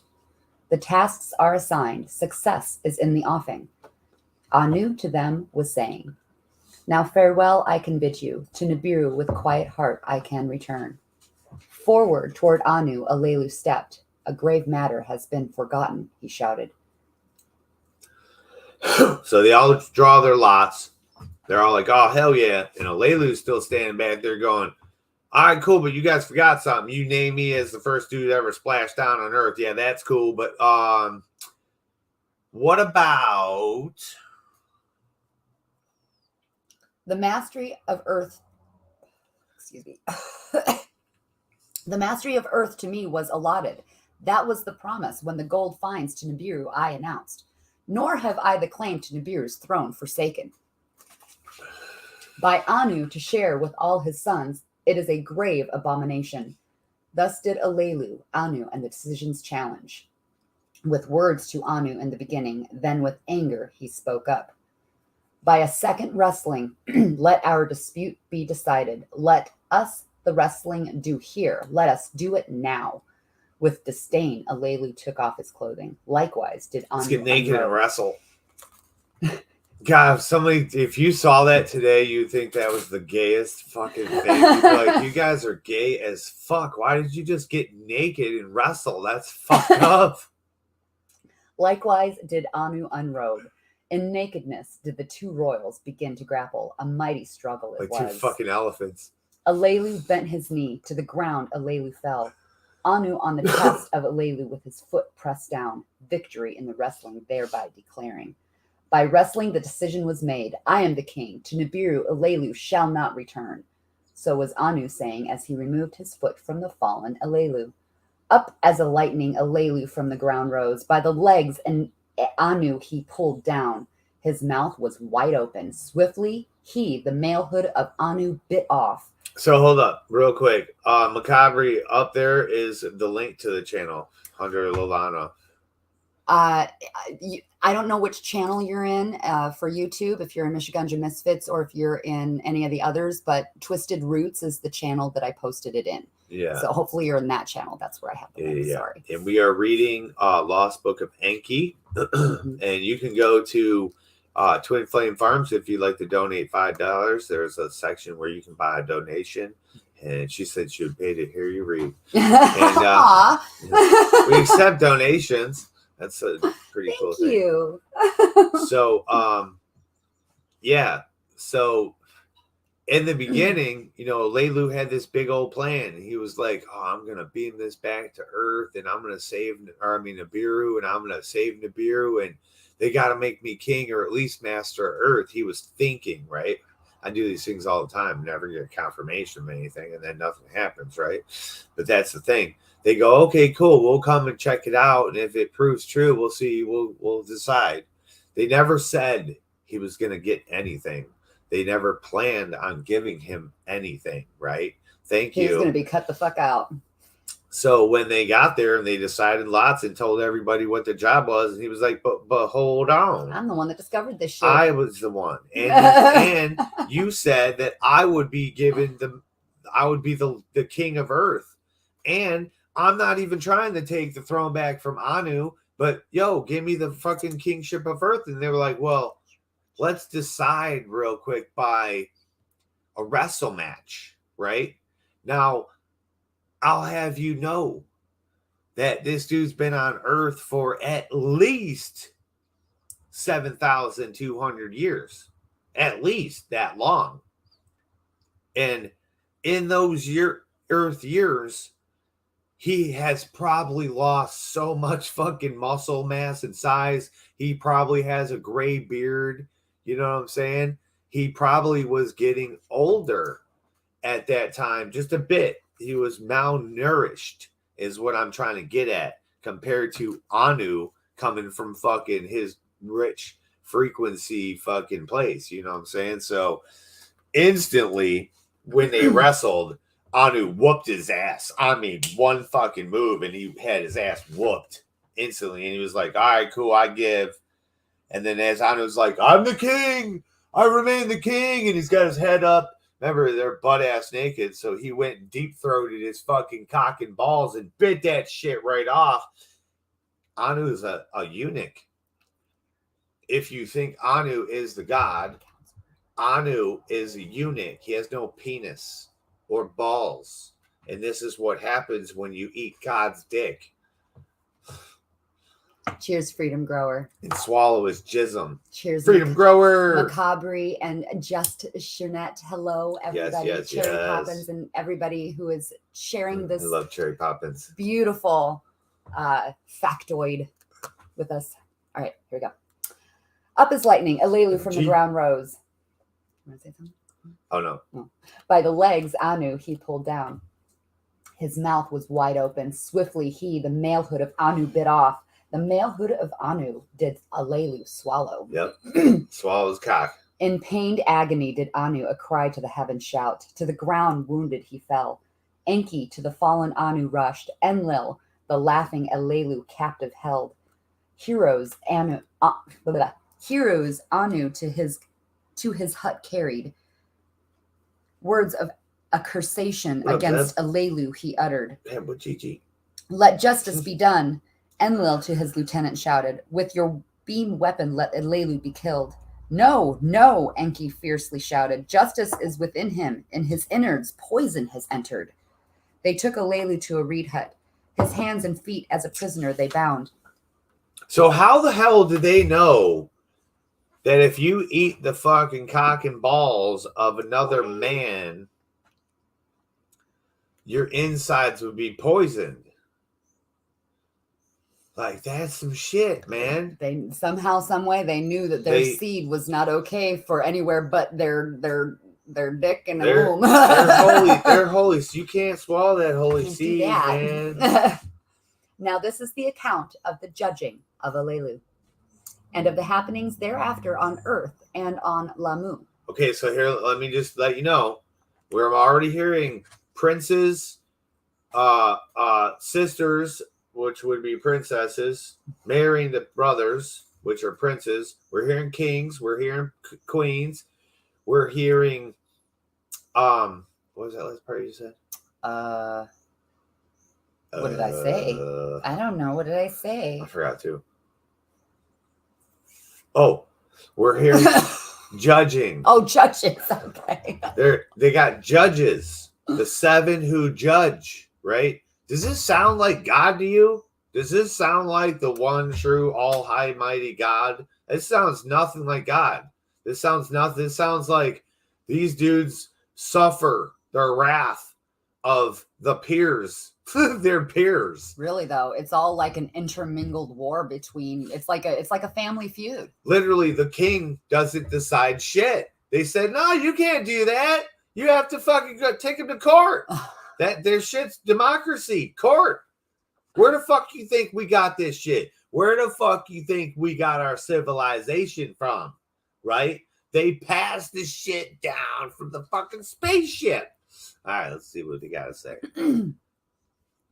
In his reed hut, Anu was hurting, and the reed hut to him Enki applied the healing. In his reed hut, Alelu was sitting. Spittle he spat from his mouth. In his innards, the malehood of Anu was like a burden. With Anu's semen were his innards impregnated. Like a female in travail, his belly grew swollen. On the 3rd day, Anu's pain subsided. His pride was greatly hurting. To Nibiru, I wish to return. To his 2 sons did Anu say, beforehand, upon Alelu, there must be a judgment. I wonder if he licked his butt when he bit off his cock and balls. Babe, that's gross. Well, I'm just wondering. I'd marry that dude. Beforehand, upon Alelu, there must be a judgment. A sentence, the crime befitting, must be imposed. By the laws of Nibiru, 7 judges were required, the highest of rank on them to preside. In the square of Eridu, the heroes were assembled, the trial of Alelu to observe. For the 7 who judge, 7 seats were provided. For Anu presiding, the tallest seat was prepared. To his right, Enki was seated. Enlil was seated on Anu's left. On Enki's right, Anzu and Nungal were seated. Abgal and Alalgar to the left of Enlil sat. Before these 7 who judge, Alelu was brought. His hands and feet were untied. So not any original 7 who judge. They No created court, their own. No court trained, no judicial system known. Just picked them out the crowd. They were the highest ranked people of that setting, of the heroes there. Okay. But that's still what they were. Chosen. But picked. still, that was how they chose the 7, the highest ranked. What's your opinion of this situation? That's what it is. What do you think we should do with this guy? Enlil was first to speak. In fairness, a wrestling match was held. Alelu, the kingship, to Anu forfeited. What say you, Alelu? Enki him this question asked. In fairness, the wrestling match was held. Then kingship I forfeited, Alelu said. Having been vanquished, Alelu an abominable crime performed. The malehood of Anu he bit and swallowed. Thus did Enlil the accusation of the crime make. Death is the punishment, Enlil was saying. What say you, Alelu? Enki, his father by marriage, asked. There was silence. Alelu the question did not answer. We all the crimes did witness, Alalgar was saying. Judgment must be in accordance. If words you wish to utter, speak before the judging, Enki to Alelu said. In the silence, Alelu slowly began to speak. On Nibiru I was king. By right of succession I was reigning. Anu was my cupbearer. The princes he aroused, to wrestling he me challenged. For 9 counted circuits I was king on Nibiru. To my seed kingship was belonging. On my throne seat Anu himself sat. To escape death too distant, earth I made a dangerous journey. Salvation for Nibiru I, Alelu, on the alien planet discovered. Return to Nibiru I was promised, in fairness the throne to regain. Then to earth came Ea, the one by compromise, the next to reign, Nibiru, he was designated. Then came Enlil, the succession from Anu to himself claiming. Then came Anu, then Anu came, by lots he tricked Ea, Enki, the lord of earth, he was proclaimed. Of earth, not of Nibiru to be the master. Then to Enlil command was granted. Enki to the distant Abzu was delegated. You see his truth? He was the outsider listening to all this shit, and he was like, hold up. You just got fucked out of Earth. You got the ocean and the Abzu, the spot you're mining. This dude's in charge of the whole motherfucking thing, even though you came here. I found it. You came here, made it all work, and risked your life going back and forth. Now they gave it to all the other people. Like we both got fucked, dude. We both got all fucked. He's the truth bearer, bro. He's the truth bearer. And this is what they do, the truth bearers. My heart of all that was aching, my chest from shame and anger was bursting. Then Anu his foot upon my chest placed. Upon my aching heart he was treading. In the silence Anu spoke up. By royal seed and law, by fair wrestling did I gain the throne. By malehood you bit off and swallowed my offspring line to discontinue. Enlil spoke up. To the crime the accused admitted, let the judgment come. Let death the punishment be. Death, said Alagar. Death, said Abgal. Death, said Noongal. Death to Alelu by itself will be coming. What he had swallowed in his innards death will bring, Enki was saying. That's fucked up. Let Alelu for the rest of his days on earth be in prison, Anzu was saying. See, hold on. So they might not all know that. Remember, Enki's a scientist. He's a savant and a sage. He's a scientist and like a witch. He's the witch doctor guy. You know what I'm saying? He knows all this shit. He knows how to gene splice. He can cut two animals in half and sew them back together and make them work. That's kind of dude he was, right? But they knew gene splicing. They knew all the alls. So, experiments, I guess. Here, swallow this, bro. Let a The fuck is it? My jizz. Well, that kills him. Just remember. Imagine the. Just remember, hey, if you get fucked up by Anunnaki, just jizz in his mouth, bro. He'll die. Let Alelu for the rest of his days on earth be in prison, Anzu was saying.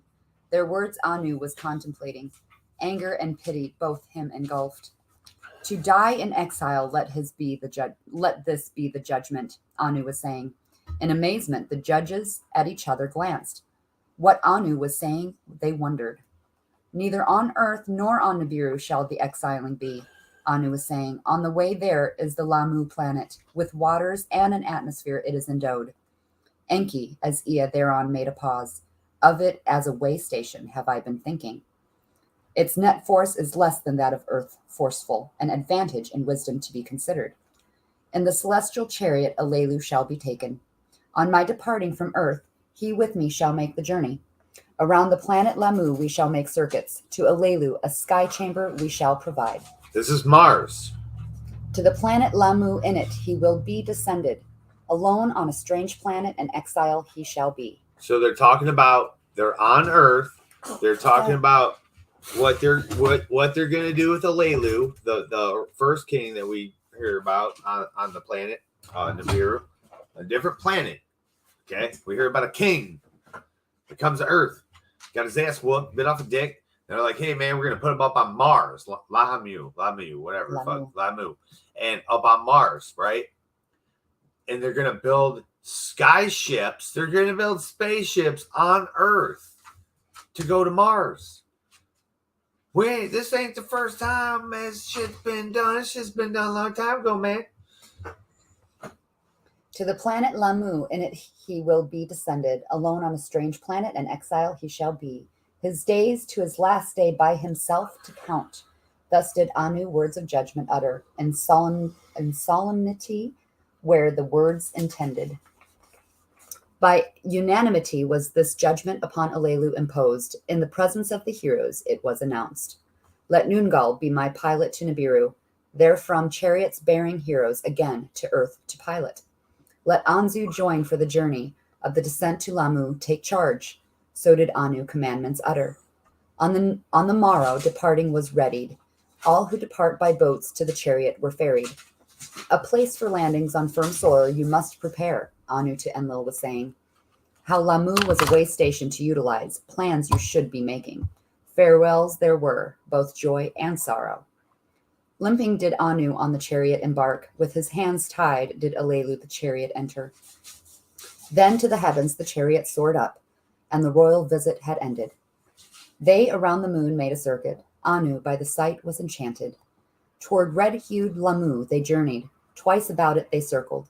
Lower toward the strange planet they came, mountains sky high, and tears in the surface they noticed. Where Ea's chariot had once landed, they observed. By a lakeside it was located. So you hear, they're going to Mars. They see mountains sky high. They see huge rips in the, what do they call it? Shoot. Huge, and tears in the surface. Huge tears in the surface, just like we see when we look at Mars today. And they landed by lakes, right? It had shitty atmosphere, but there was atmosphere. That's why they could see mountains sky high, right? Our sky, there aren't mountains sky high here on our planet. They're just mountains in our sky, right? We have miles of sky past our mountains, right? But for Mars, you know, you got this ball and you have mountains all the way to the top of their atmosphere. That's something, a fucking sight right there. That's some shit. Like, that's wild. But there was water, right? So they land. Slowed by Lamu net power in the chariot, the sky chamber they readied. Anzu, its pilot, then unexpected words to Anu was saying, with Alelu to the firm soil of Lamu I shall descend. With the sky chamber to the chariot to return I wish not. With Alelu on the strange planet I shall stay. Until he dies I shall protect him. When he dies of his innards poison, as befits a king, him I shall bury. As for me, I shall have made my name. Anzu, they will say, against all odds to a king in exile a companion was. It almost makes me cry. Yeah, he wants to be a martyr. He saw Anzu can't do it. He's got a bigger part to play in your Bible coming soon. He saw things by others unseen. On a strange planet he faced unknown things. Anzu, they will to the end of times, end of times shall say, like a hero has fallen. Notice, no people. There's no people on Mars. There's no inhabitants. There's no cities. There's no green aliens. There's no troll people. No fucking, they haven't found that there. They're not reporting that. There were tears in the eyes of Alelu, just like mine. There was amazement in the heart of Anu.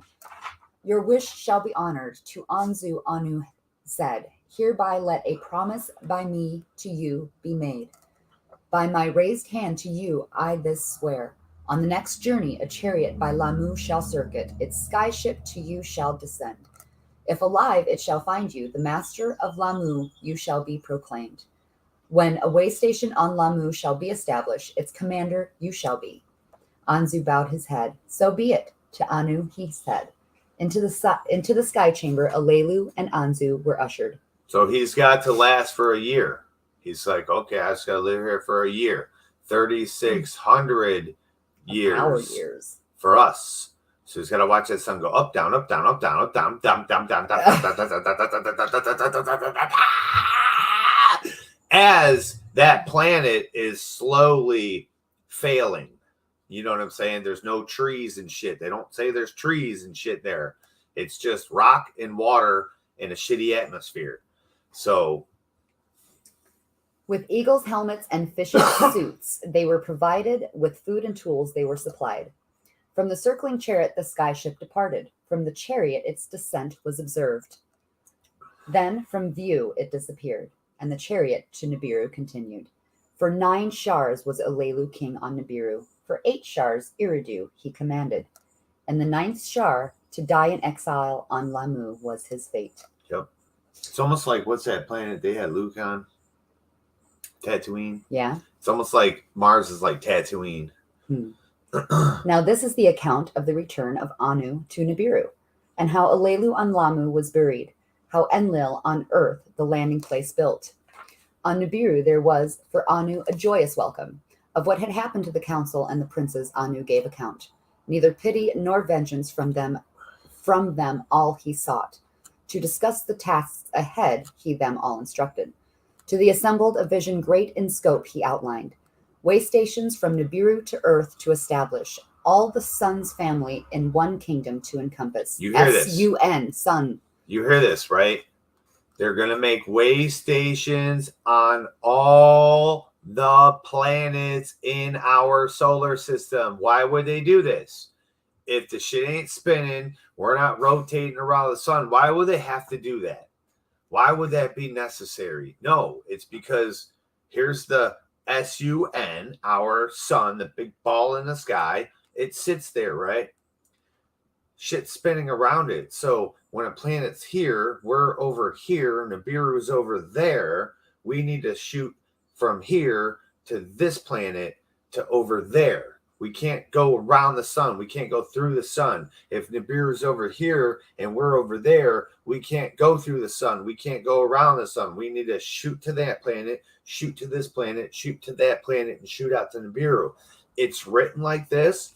This is how just physics and space works, I guess. I don't know. We play video games like that. We don't necessarily fly across the space. We go from planet to planet kind of a thing in the video games. They do this in NASA. They fly around these fucking planets to gain their gravity and their speed to shoot them off to other places, right? So the electromagnetic forces in space must be a serious fucking problem for everybody. Because shit, why else would aliens crash on our planet? You hear why they said they would crash. They couldn't go over land. They're like, I don't take that shit over land, man. Let's just fucking land in that water. At least it's soft, bro. If we crash, hey, at least we're gonna not crash into land, because our net force will whip shit down. So if you're an alien spaceship and you come into our atmosphere and you don't set your frequency right, you're gonna think up is down and you're gonna go wow, and then you're gonna end up in Area 51 talking about fucking Roswell and shit. It's crazy.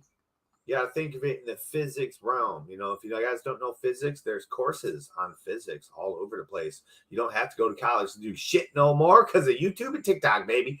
I'm for real though. They got courses on physics to where you can understand how these things fucking could happen. And once you understand the physics of it, you're like, wow, dude.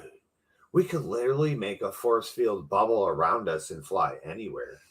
Literally, it's frequency controlling matter. Do you know we are just energy waves?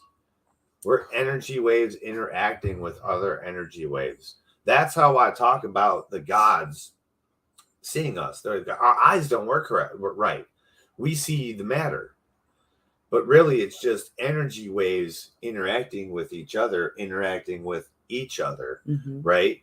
So, like the higher beings, they don't see the matter, is what I talk about all the time. They only see the energy waves interacting with each other. Like my energy waves are constructed in this frequency pattern, right? All frequency has a pattern. This is my pattern. That's her pattern. That's why I always say I'm not born with that. That's my frequency pattern. Dude, get that shit off of me. Get that shit out.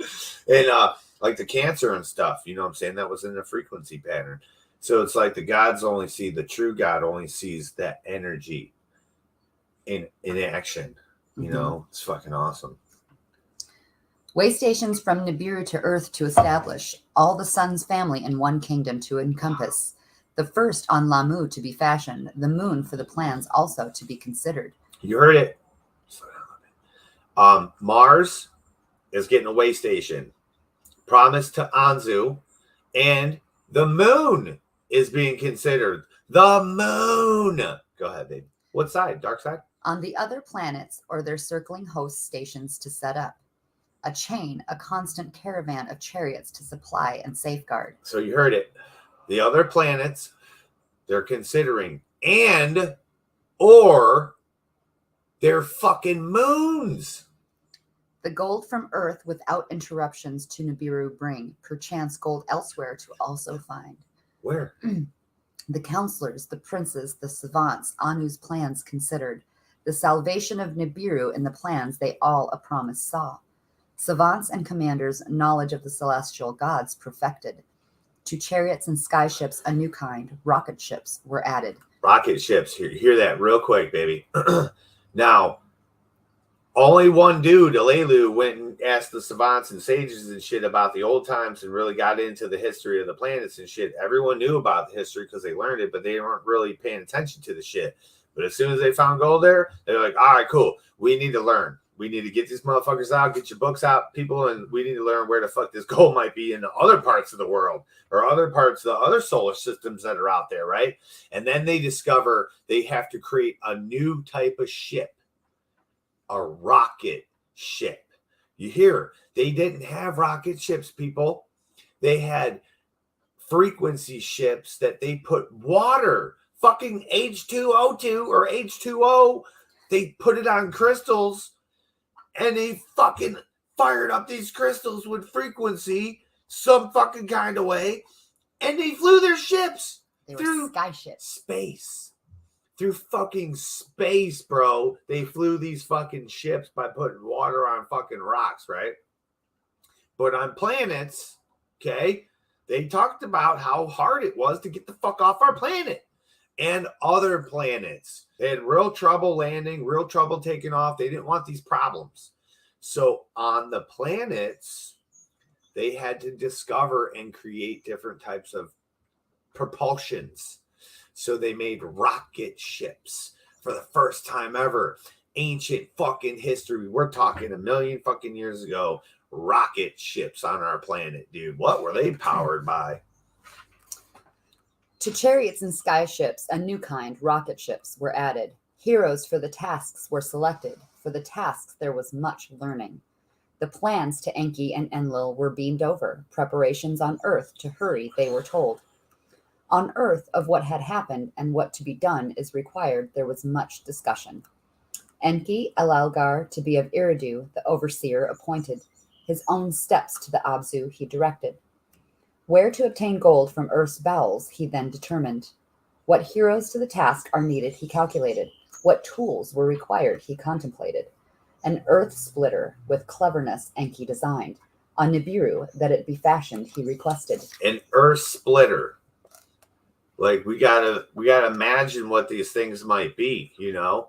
I wish I could get my Google up right now and just put earth splitter and see what the fuck comes up. Because literally, like we play this one game and I show her that this one thing I get on and I'm like, look at how big this is. And this, we level little hills with this thing. Like the Anunnaki, imagine an Anunnaki sized one, and they leveled mountains and took all those minerals straight out of those fucking mountains. You know what I'm saying? Because we all know the gold comes from the top of the mountains and comes down the rivers and shit. Some people go and mine them. You know what I'm saying? But they went and leveled the whole fucking top of those mountains down to nothing, to where now a lot of them look like tree stumps. Some of those are really mountains that they fucking leveled down. You can see the tracks on top of them of what they've done. You know, so these tools that he's making here are more than likely used today in modern day mining, because there's this one that's this huge fucking like grinder saw that just rotates and grinds shit out, dude. Eats the fucking earth. Go ahead, please. Therewith in the earth to make a gash, its innards reach by way of tunnels. That which crunches and that which crushes he also designed on Nibiru for the Abzu to be fashioned. Of other matters Nibiru's savants he to contemplate asked. Of matters of health and well-being of heroes the needs he listed. To the heroes Earth's quick circuits were upsetting. Earth's quick day and night cycles dizziness were causing.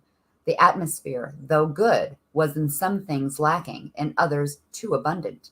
Of the sameness of the food, the heroes were complaining.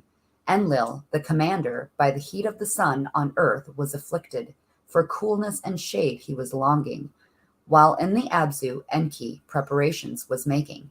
Enlil in his skyship the extent of the Eden was surveying.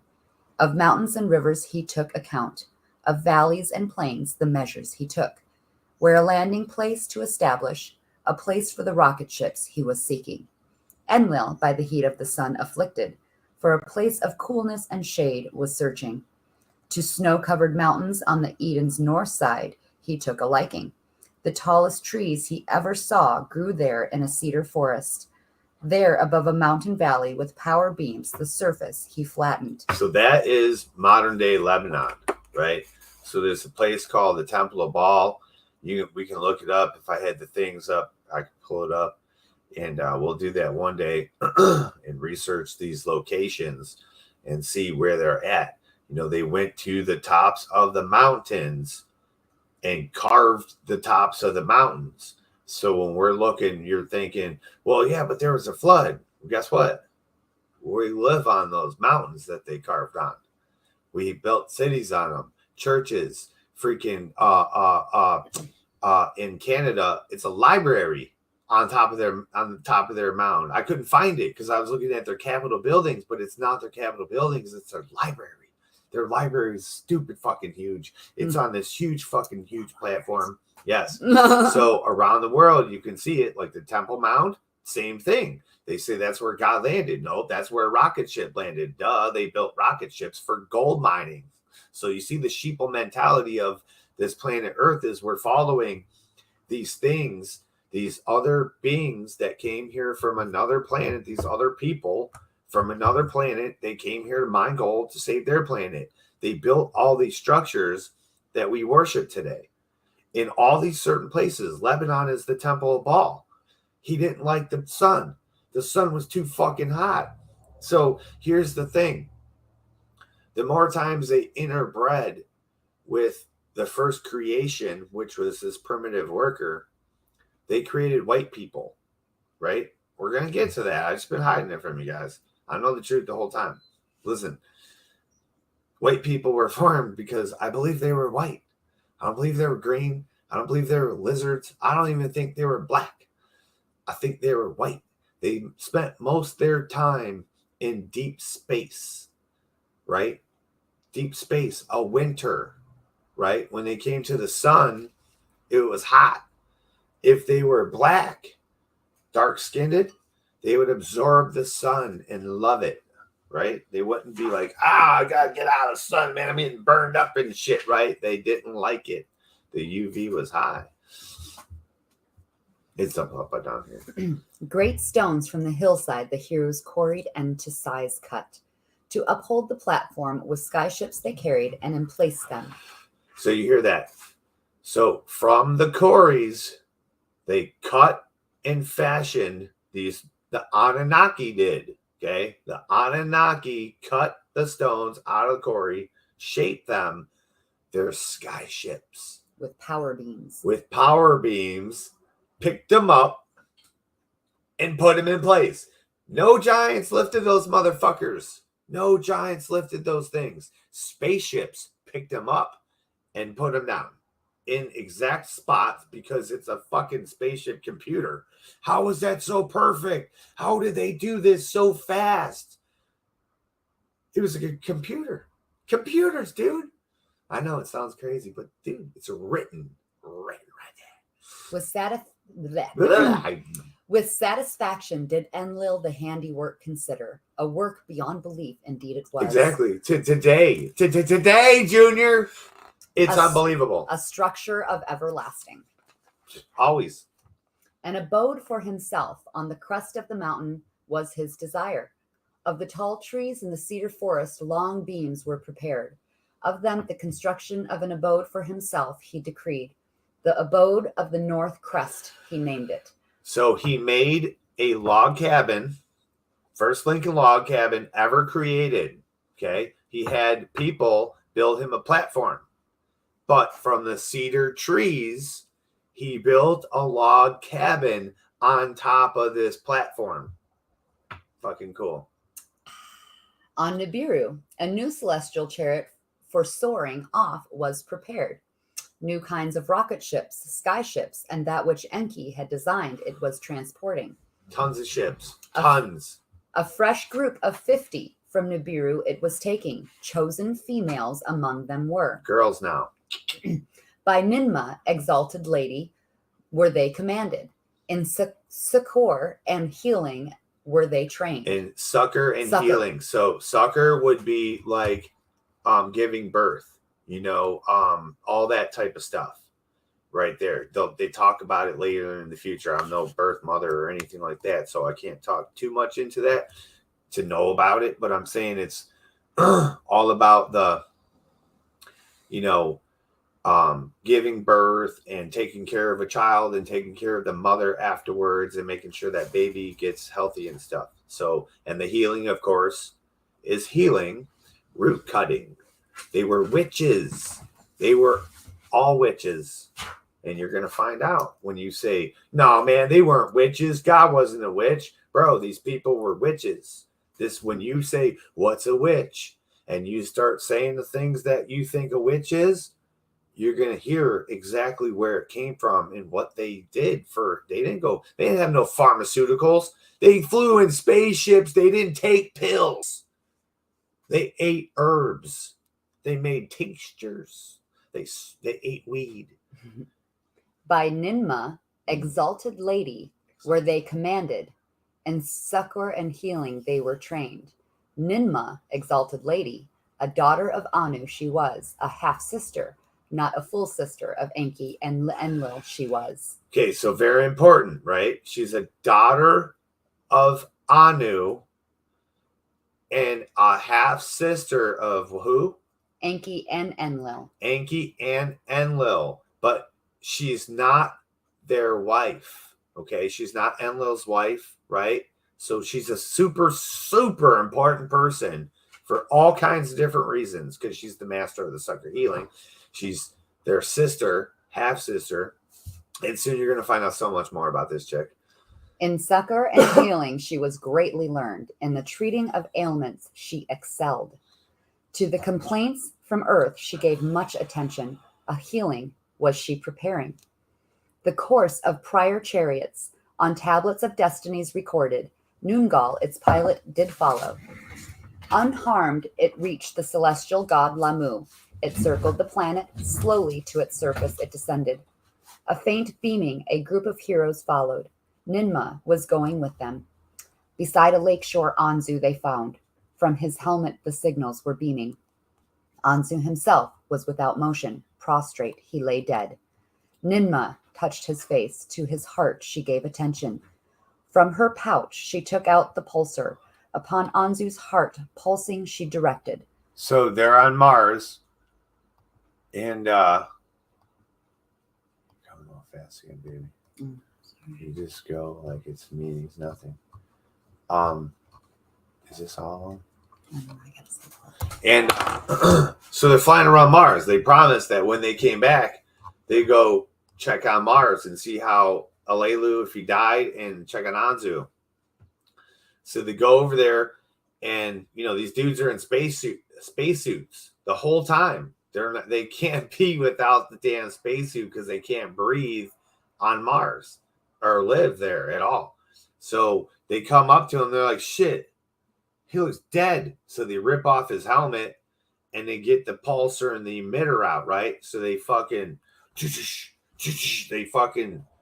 jack his heart, and then some kind of emitter ray that's fucking fixing something, his electrical system or some shit.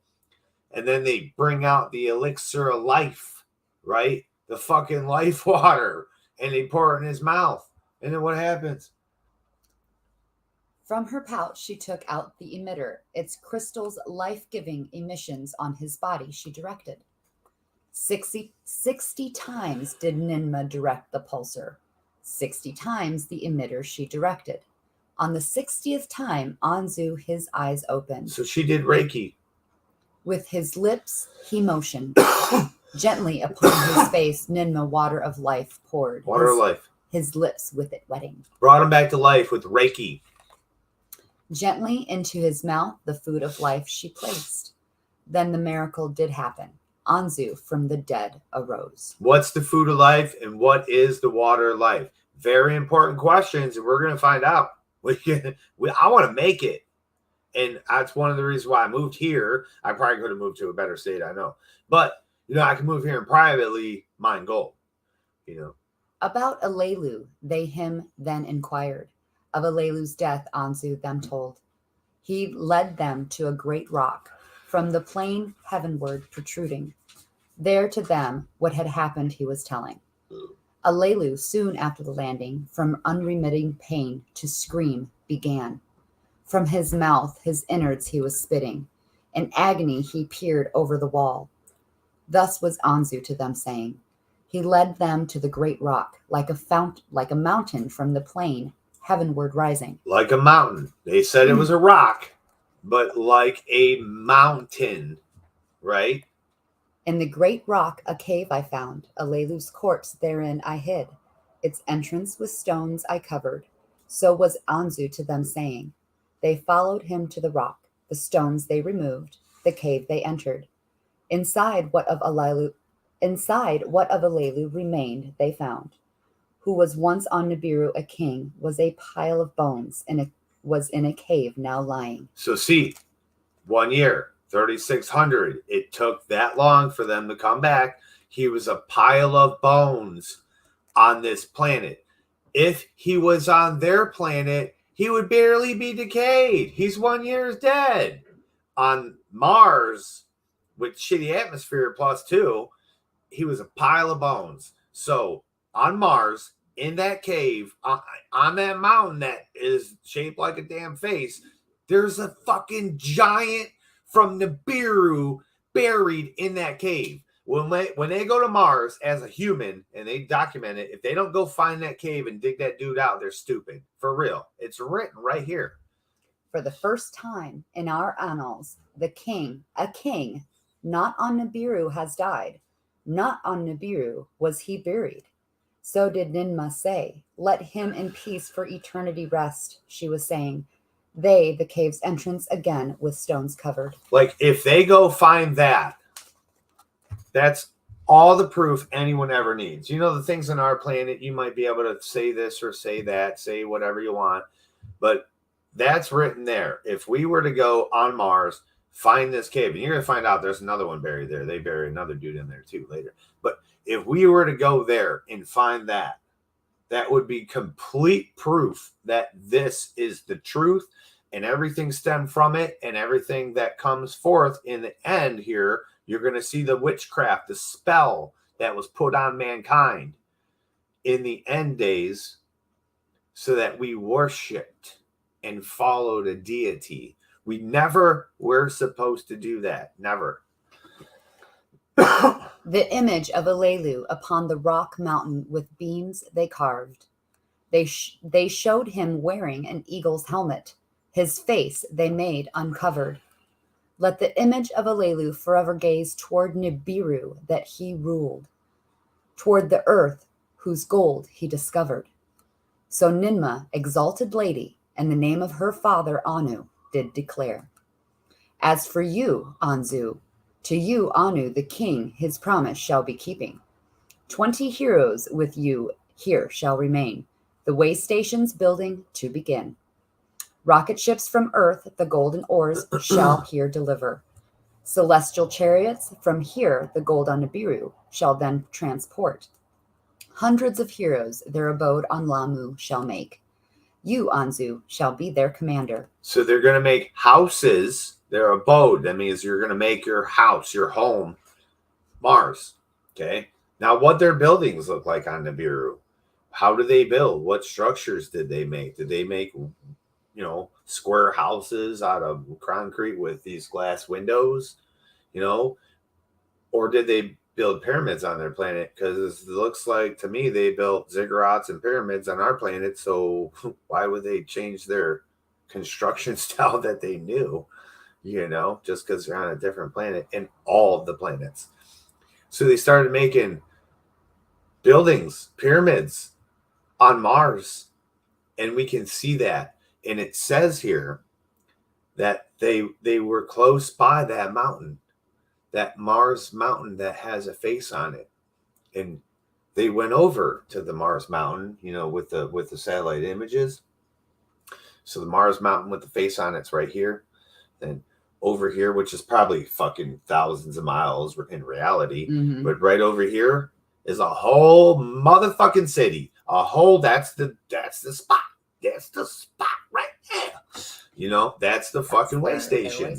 That's way station. They go there today and look at it, and they say there's a sphinx there, and they say, as on earth, so above, so below. They built the same shit there that they built here. It's written. Wow, it's fascinating. It's fascinating shit. You, Anzu, shall be their commander. Thus did the great lady, in the name of her father Anu, to Anzu say, my life I owe you, great lady. So was Anzu saying, my gratitude to Anu shall limits not have. From the planet Lamu, the chariot departed. Toward Earth, the journey it continued. So Nimba was a part of that. Mm-hmm. Yeah. Ninma created the face on Mars. Mm-hmm. And all this cool stuff that you're going to keep finding out. So I have to say, real quick. Well, I just want to say real quick, that whole thing that we just heard about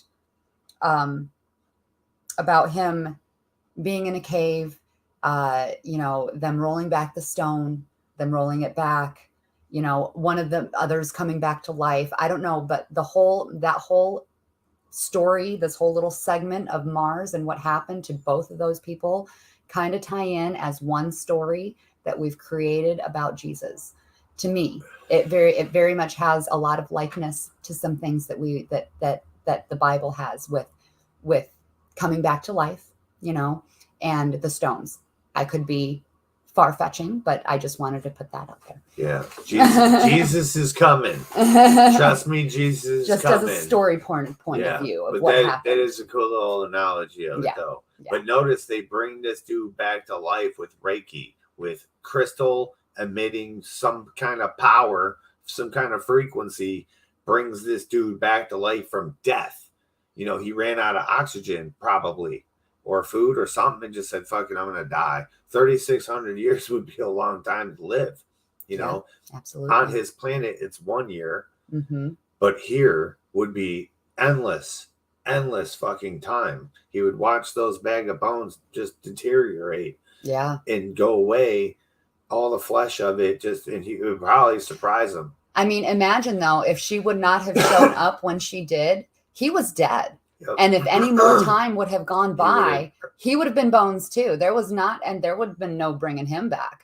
So it was literally perfect timing when she got there, because had he been dead probably any longer because of the time difference, he would have been too rotten to even come back. I think they gave him the food of life and the elixir of life, and we're going to find out later.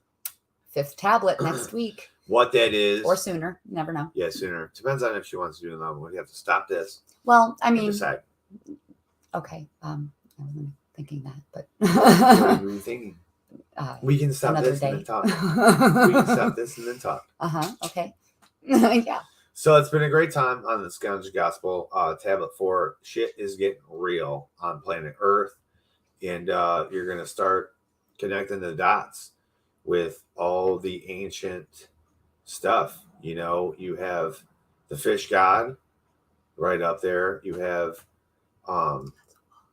gold and people coming to Earth and talking about Mars and talking about the moon and talking about the face on Mars, all the things that we know about, that we have seen in our reality today and don't know what the hell it is. It's written about there, and the proof is right there. They've tried to cover it up. They went and blew that thing up. We lost one of the Mars rovers. If you guys don't know, they're nuclear powered. So they wanted to go over. They said, well, let's go see if this is really a face on Mars.